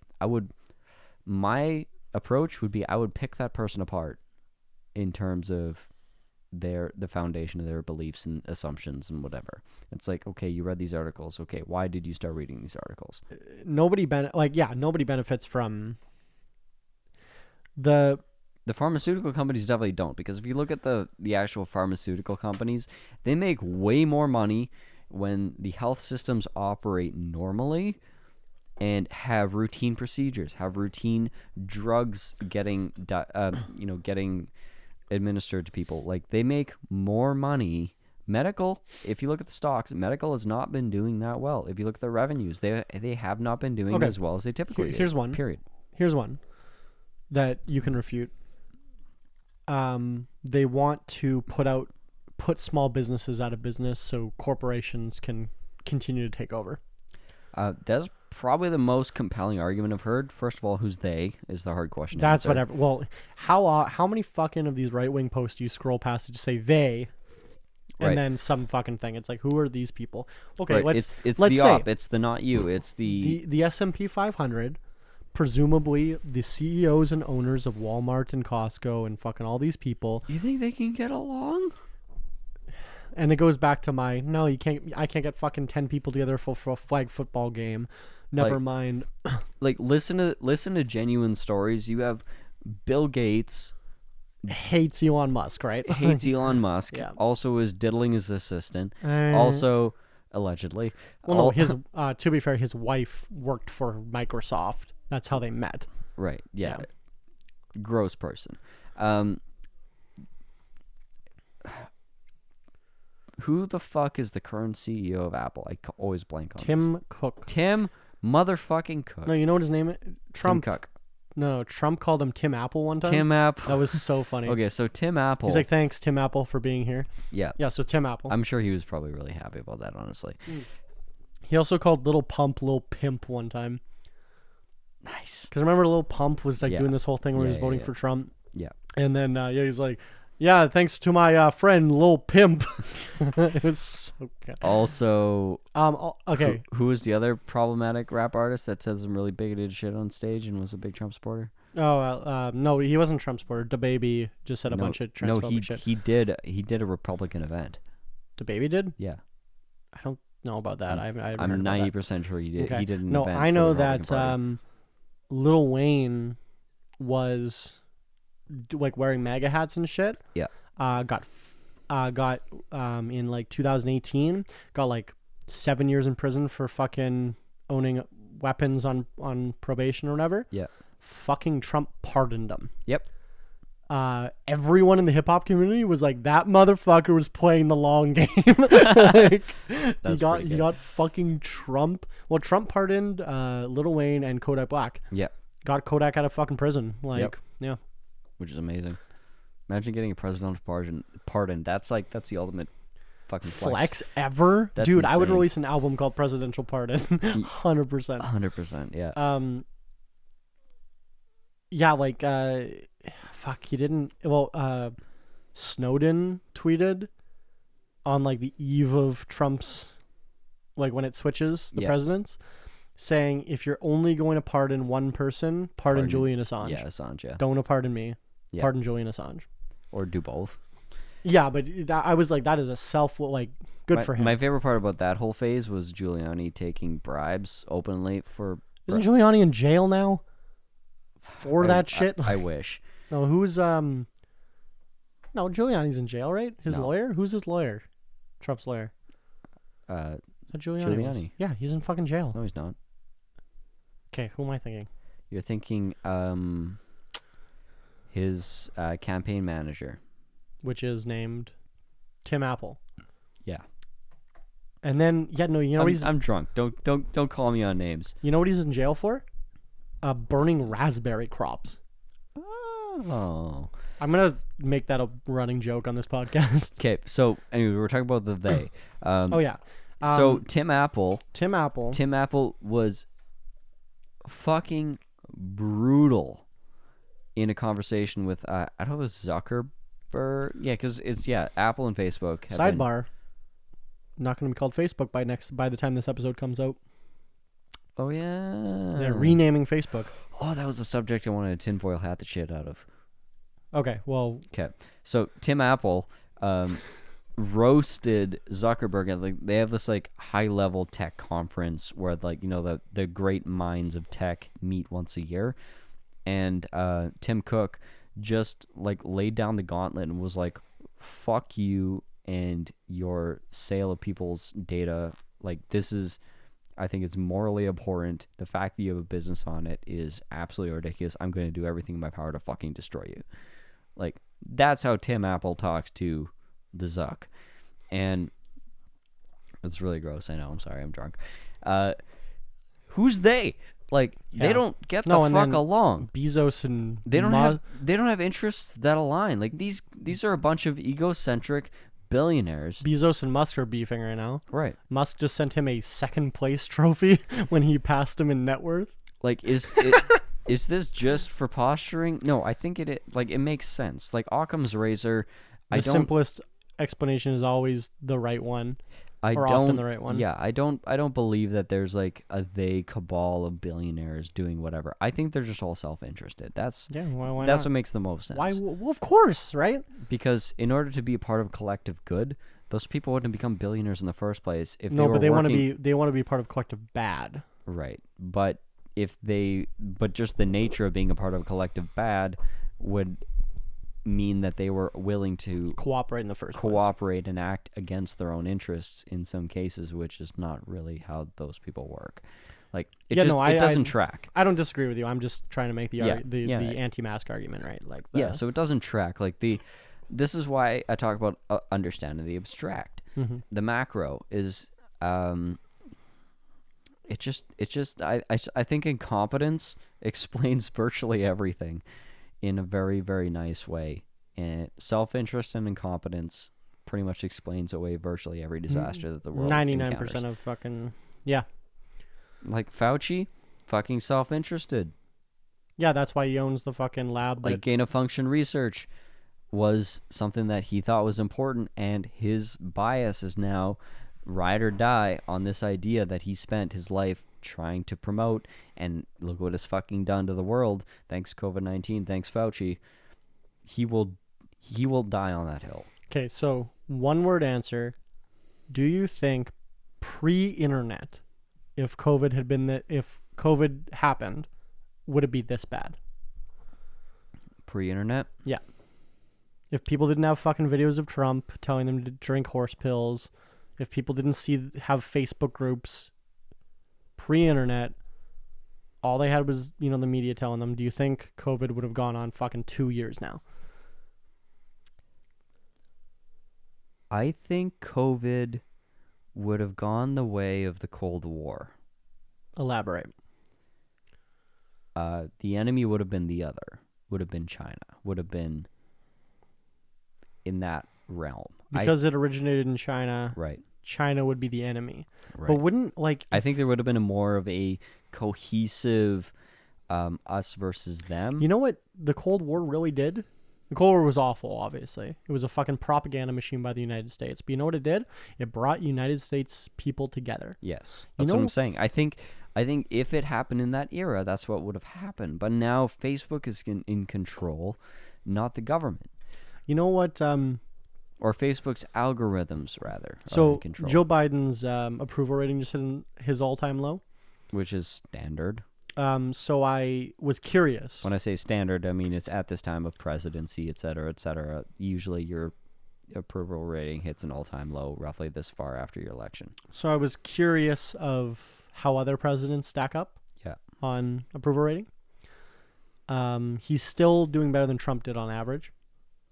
Yeah, he's like where Trump was when he got elected. But still like 34%. Right. Historically, though, presidents are usually much higher than that. Over 50, typically. Anyway, one of the highest approval ratings, like peaks in recent memory, was fucking George Bush Jr. after 9/11. Yep. It was like 91%. Yep. Because when something like that happened, everyone rallied together. Yeah, it's like that clip of him being like, "We're gonna bomb the shit out of Iraq," and then he like watched this drive and like hits a golf ball down the range. Like solidarity, national identity, like that's what. Like if you want to look for motivation, that's what maybe they're seeking, but COVID is not fucking delivering that. Like, what does the government have to gain by mass division and people hating each other No, to the point of destabilizing the economy? I guess depopulation is one of the ones that people talk about. But it's not. It's not It's not doing that well. If this was killing, like, Black Death levels of people, 5+% people, yeah, I'd be like, okay, I get that accelerationist idea. yeah. But that is actually a completely valid argument because What is? I mean, Sorry. the accelerationist argument of like someone created this virus. Someone created this virus to kill us all? Yeah. The fucking Unobombers, like... A lot of lines of reasoning bring you in that direction. Sure. A lot of lines of reasoning bring you towards the accelerationist perspective, which is, I mean, we just need less people, and that's the problem. I still don't get that. But I mean, I get it, and I get how people can get there. So the Georgia Guidestones, whom I'm a big fan of. There are these stones in Georgia, wow, that have written on them in 12 different languages, basically how to run a new world order. Okay. And no one knows where they came from. In the middle of the night, they just appeared. And it's in all these different languages. Mm-hmm. And one of the points is you need to keep the world's population under 500 million people. Oh, fuck that one up. That's but that's like, so allegedly, Google the Georgia Guidestones. Let's say someone was Georgia Guidestone pilled. The Illuminati, this is their master plan. Right, and this is the start. Like, I could see maybe COVID is the start of many. Sure. Well, what I've heard as well is like they gave all of us the vaccine, and then it all like activates and it kills everyone who got the vaccine or something. Yeah. No, I've read a couple books down that route. People already have books published. I guess it's been 2 years. Fuck. This has been going on. This is like a decade ago. Oh, okay. But anyway, again, my point with that saying that was, why taxes from 7 billion people is way better than taxes from 500 million people. I don't understand this whole... No, because listen to the macroeconomic reports when nations release their numbers. There's pretty much every single first world country right now is having a quote-unquote population crisis. When it's really not. Where their growth numbers are not where they need to be. Just exactly like you're talking about your business, where your growth numbers are not where they should be. Because let's say you have made certain investments and you spent money or you made plans for X growth and you missed that number, it's going to look badly on you. Or you're going to have less than ideal result. So people's population or country's population is growing less than they want? Yes. Well, because Winnipeg here, our city, would be a declining population if it wasn't for immigration. Well, fun fact for you, every single city, or I should say every single nation, developed nation, would have that same issue if they did not have immigration. Because when people get more educated on average, they have less children. Not necessarily. Statistically, that's true, though. But that's a correlation, not a causation. Okay. Tell me what the causation is. Causation is when you're in a developed country, raising children becomes an expense, not a benefit. Because if you're in a developing nation, you have a bunch of kids, they take care of the farm, they help generate money, they work, and they contribute to the family. Fucking child labor laws. I've been saying this. 2-year-olds should work. That's what I'm saying. They should be licking stamps. They should be licking stamps, George Costanza. What? It's obviously in a developed nation's economy, a 16-year-old, a 14-year-old, a 12-year-old, a 10-year-old has nothing to contribute. And even if they do, they're contributing, flipping burgers Which, to make money to spend after school kind of thing, which does contribute to the economy. but marginally so. Marginally so, yeah. Right. And those people doing that usually aren't bringing money home to their family out of necessity. So developed nations, by definition, don't have, your kids don't contribute. And then, in addition to that, you have highly competitive educational environments. You have private schools. You have all these tiers of education. You have Ivy League. You have state schools. You have whatever. You have community college. Then you have high school. Then you have. Were you financially stable enough to even go to high school? Because in a lot of countries, they can't even afford to let their kids go to high school because they got to start working by that point. Or there isn't a high school. Or there isn't one. Or you're a woman, you can't go to high school. Right, so Thanks to all Taliban. these factors. So when you get to a more developed country, your kids are no longer assets; they're liabilities in terms of like on the balance sheet annually. So just this happening in China, they literally can't afford to have more kids. One-child policy, baby. Right. So now they've changed that policy, but the Chinese citizens are like, we can't afford more kids. Now they're fucked. Cheers to that. Cheers to that. We're taking a shot of Jägermeister now. This is the bottle that I pulled out originally before I knew that he was bringing moldy maple syrup to take a different shot. So Jaeger's weird. Jaeger is weird.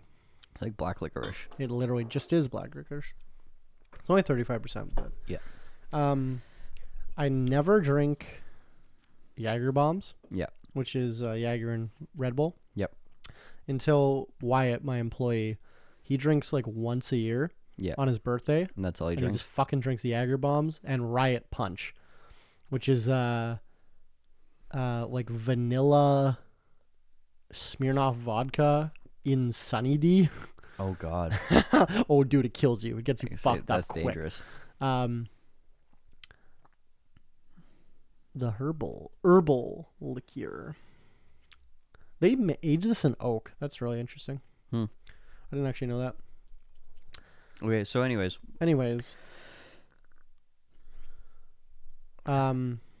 we're all the population control thing is a bad argument because fundamentally it's not good for nations to decrease their population. Like the only people that want to decrease population are like accelerationists or extreme racists. Do you know the argument why they want to decrease population? Is it just a control thing? Like, it's easier to control 500 million people? Because, like, if anything they're saying is true, like, more people is more money for the Rothschild banking cartel to make. You know what I mean? Like, right. There's no why would they want to depopulate? I don't understand the argument. Maybe I'll do more research and we'll talk about it next time. But like, I don't even know what the purpose is. Which is, I think, saying a lot because I can't see why. Yeah. Like there has to be an outside of the system motivation, which then invalidates the argument of the government wants to decrease population because it's not the government, because it's against the government's interest. More taxpayers. Because I talked about this last time. It's like these people simultaneously believe that the government wants us as tax cattle to just not question anything and pay our taxes and give them money, but then also that they want to kill all of the most. If the vaccine was poison, but also control what we think. It's like, no, if all they cared about was tax money, they would just do what it took to make the most tax money to make us happy. And controlling our thoughts wouldn't optimize tax revenue. I don't, dude. Yeah, no, I literally can't put myself in these shoes. I don't understand. It's internally inconsistent arguments, which comes back to the whole faith idea, where it's like, well, just believe it. Yeah. Like, don't ask questions. Like, I want to be wrong. You want there to be a global cartel of pedophiles? I wish. Then Then we'd have an enemy, right? I wish there was an answer. I wish there was a simple answer because there could be a simple solution. I think that's where all these things... Because then the simple solution is we go storm City Hall and we fucking kill them. Right. I think that's where most of these things stem from, is the desire for control, is the desire to be able to affect change. Well, just like you were talking about with the Cold War. It's like it's the desire to have... So maybe... A common enemy. Maybe your life sucks just because you suck. Maybe life sucks just because life fucking sucks and it always has. But it's not because the globalists are trying to make it suck. No, it's just always sucked. But that's harder for people to accept. Yeah. That they're just dumb. Or just that life sucks. Yeah. Existence sucks. Yeah. Humanity is young, which is the same, is young and is struggling and is new to this. Which is the same like why people want to believe there's a heaven. Yeah. Exactly. Because it's more comforting to know that than there isn't. Yeah. Exactly. I think it's a pursuit. Those who use the false image of the Son of Man will stand before God. It's a need for control. It's a need for understanding. It's a desperate cry for help for people that can't stand the silence, can't stand the unknown, and need to have an answer. And if there's no answer, that's because someone is keeping them from it. It's not because there's no answer. That's like good. Yeah, you can't. I like that. People can't lean into chaos for chaos's sake and realize that like this is, one of the core tenets of business. Nobody knows what the fuck they're doing. Whether you're Warren Buffett or Jimmy Buffett, no one knows if a stock's going to go up or not. Exactly. And I think the same factor applies to, God forbid, disease, pandemics, which have happened forever. No, I don't think they had pestilence in the Bible at all. No, you're right. That was a recent edition of the St. James edition. Yeah. King James. Sorry, St. James. St. James? That's the neighborhood my office is in.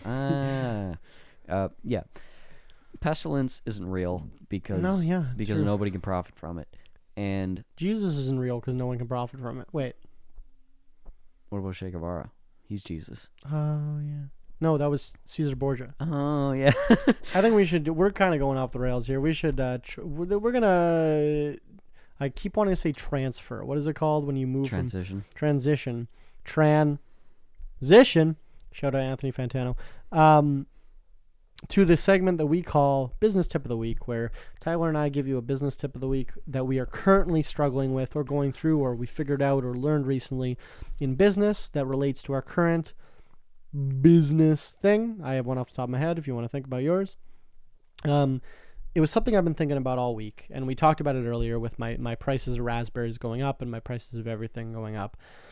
And I was sitting there running the math with my partner, like, how much do we need to sell a bottle for to make a profit now? How much do we need to sell a bottle for to make the same margin now, right? And I started looking at these numbers, and I started thinking, will my customers pay these numbers, pay what it costs, right? Yeah. And I think what I'm landing on, even as we're talking about it today, I think what I'm kind of landing on is if you have a good product and you have a good relationship with your customers, I think they're going to understand. Yeah. And I think if I come to my customers, like I probably have in a year, I want to say 30,000 customers, unique customers, maybe. Mm-hmm. Maybe probably about that, about 30,000, maybe between 20 and 40. So that kind of gives you context on how many people, like I can't obviously call every single one of these people, right? Like in your business, you're doing... I have like 7. Yeah, exactly. Because you're building houses, you're tiling houses, you have 7 clients in a year. Yeah. So you could call every single one of them. I can literally buy every single one of them a bottle of wine and a box of chocolates and deliver it by hand. And apologize and say, hey, costs are going up 30% this year. Sorry. Yeah. Fucking COVID, right? Yeah. I can't realistically call 30,000 people and... That's bitch talk. Fair. So, but I think I can, through my social media and through our presence as a brand, I think I have never betrayed my customers before. Trust. I've never betrayed their trust, ever. I think I've been very, very transparent with them. I try to do live talks all the time. I answer questions. I've never had someone demand a refund. Yeah. I've never had someone like make a huge complaint. Like, we've had stupid complaints, but I've never had an actual issue. You know, like, I feel like I deal with my customers in a respectful way because I love them.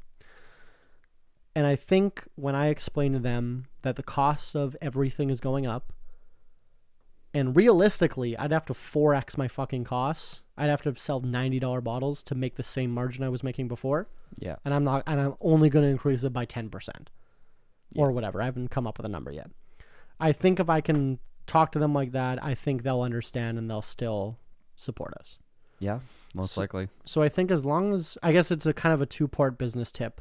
Number one, have that fucking trust and don't fuck over your customers. That should be obvious, but Don't gouge your customers as to begin with. as a business model. But I've seen business. I wouldn't have to say it if I haven't seen it with my own eyes. But have that transparency with your customers to begin with, and number two, trust in that transparency. Yeah. Because as much as those commies would love you to believe, I don't think business is just take. I don't think we're just fucking over our customers and our employees. I think there is a good relationship that I have back and forth with many of my customers. Yeah. So that's going to be my tip. Yeah, pretty solid.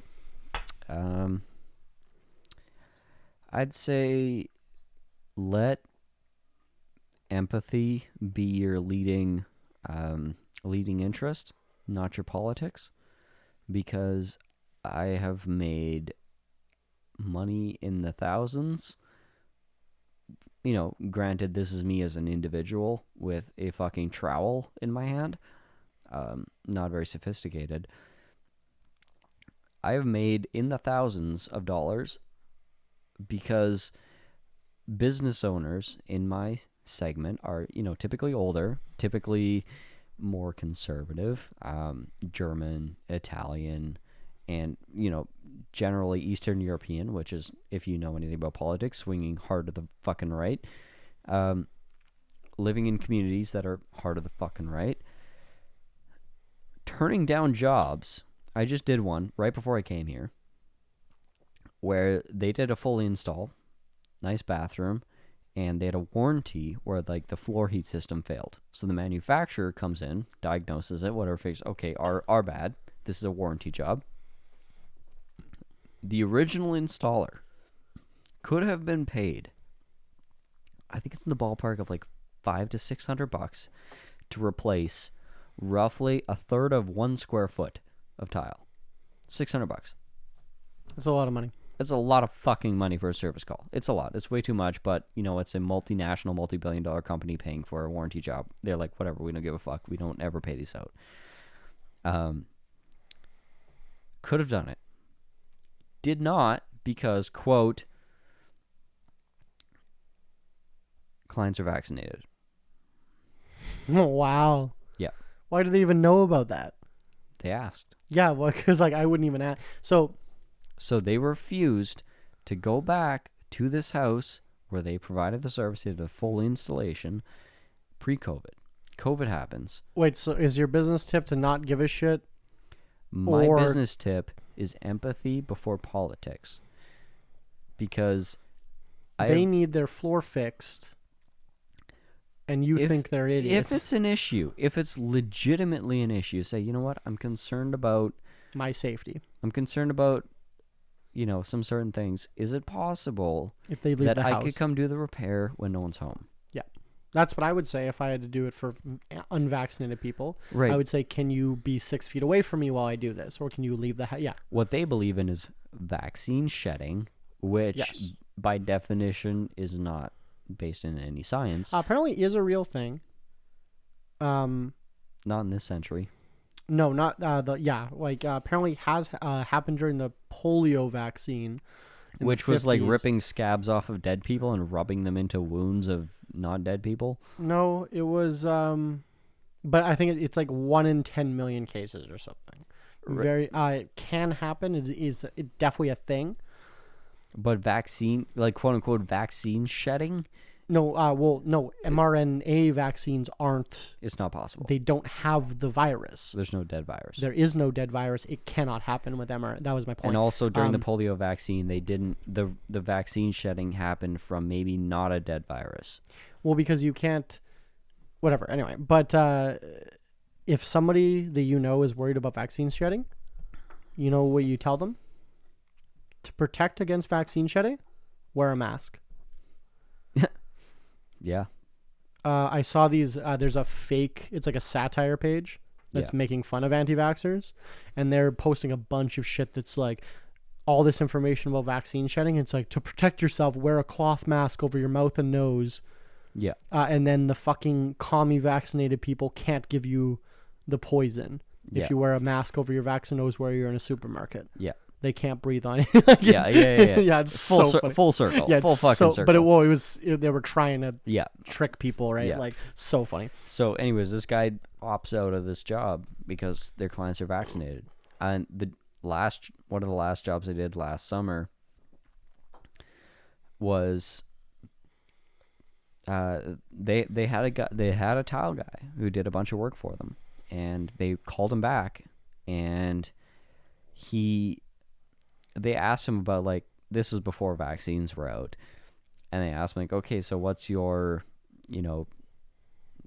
policy with this? And he's like, oh, COVID's a fucking scam. The government made it up. That's not a policy, buddy. Right. And he goes off on the phone. Yeah.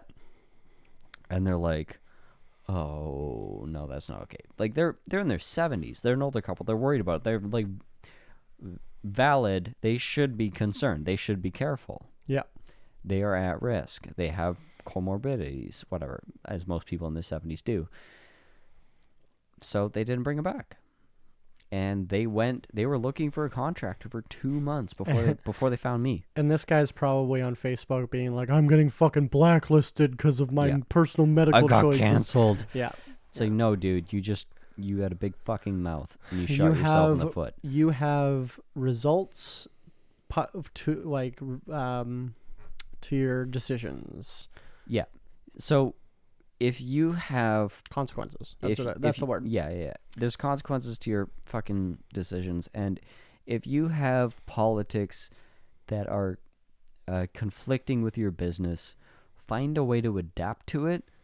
Don't make it your customer's problem. Don't make it a crusade. Don't make it a campaign, because nobody gives a shit. They want their whatever, XYZ. They want their wine. They want their booze. They want their renovation. They want their tile. They want their fucking bathroom. They want their plumbing. Good example. I've been outspokenly anti-military industrial complex and anti-police in a lot of situations. Strong stance. What do you mean you don't endorse mass murder for profit? I just don't, and I think the police are an inherently racist system that's broken on so many levels that abolition is the only solution. You can't reform what they've become. The Pinkertons. Anyway, I have sold wine to service members and members of the police in the past. Is that because I like money more than I like my politics? No. It's because, do I really need to make that the hill that I die on, that situation? You know what I mean? Is that going to change anything? Nope. Right there. You know what I mean? So no, you're just an annoyance at most. Because I'm kind of like, it's hard for me. Like, I hate police, but then I also like, it's not my fault, or it's not, their fault that they're dumb. Sure. That it's not their fault that they don't know better. I think the average police officer probably really does think that they're doing good. Yeah. No. One of my mom's best friends, her husband is a cop. Great people. They're being manipulated. Sure. They're 100% being manipulated. They're working for an evil system, and it's wrong. But am I going to fix that at the bottom. By hating them. By hating that cop. I just heard a quote. No, you're not. Kevin Gates, the rapper, 2 Phones. Mm-hmm. 2 Phones, that guy? Yeah. He had a great line the other day I saw on TikTok. Someone was asking him about, do you hate the police, whatever. He's like, man, I don't hate the police. They do their job. And I do my job. Their job is to catch me. My job, not get caught. We're just fucking doing our jobs. Yeah. And that's I listened to that and I'm like, huh. Like, yeah, it's like it's hard to hate anyone. You know what I mean? That's in general where I end up is people that I hate, people that I love, people on the other side, people on my side. It's all, as long as it's in balance and it's not careening towards the cliff. I personally right now, even though, okay, it's the law, I can't let unvaccinated people in my bar. Yeah. But even when it's not the law, I don't really want unvaccinated people in my bar. Yeah. I don't personally think that's me hating them and discriminating against them. That's just how I want to run my business. We don't have to associate. Yeah. I don't hate them. What do you mean you believe in science? And not hate the people that have an opinion on it? I don't know. But I don't have to let you in my fucking bar. It's some beta shit. Yeah, and Call me and you are Sigma males. We're alpha, bitch. No, is he alpha? Yes. Tyler Bergen. Is he alpha? Yes. Except on Thursdays every second week. Thank you for listening to the Alpha Podcast. You can you can follow us on Instagram. Alphagram. Alphagram on the Insta. No, Alphagram. Alcohol Beyond This Point, or on Alpha Book. Alcohol Beyond This Point podcast. If you're listening to this in future land when I edit it, Alpha Book has probably changed their name. So. Yeah, we didn't even get into that topic. It's fine though. We'll talk about it next week. Interesting. Stay tuned for the metaverse. Stay tuned for the metaverse, and thank you for listening. It's something I started doing that I haven't mentioned yet. On Spotify, they let you do polls now, where you can answer questions on Spotify. Please do. I started putting in polls. If you could start answering those. I started with the question I always ask, please comment where you're listening from. Because my fucking the stats on like Anchor, when I look at them, are like way weird. They're weird countries. I'm like, okay, these bots. Probably like, VPNs. Yeah, it's probably whatever. But please, so now if you're listening on Spotify, you can actually answer it on your Spotify app, and I'll get that information. So if you do that, that'd be awesome. I'll be doing a new one every week of a question that's relevant. We appreciate that. But thanks for listening. Willows is the name that I have, and Tyler is the name that I have. And that's thanks. Yeah.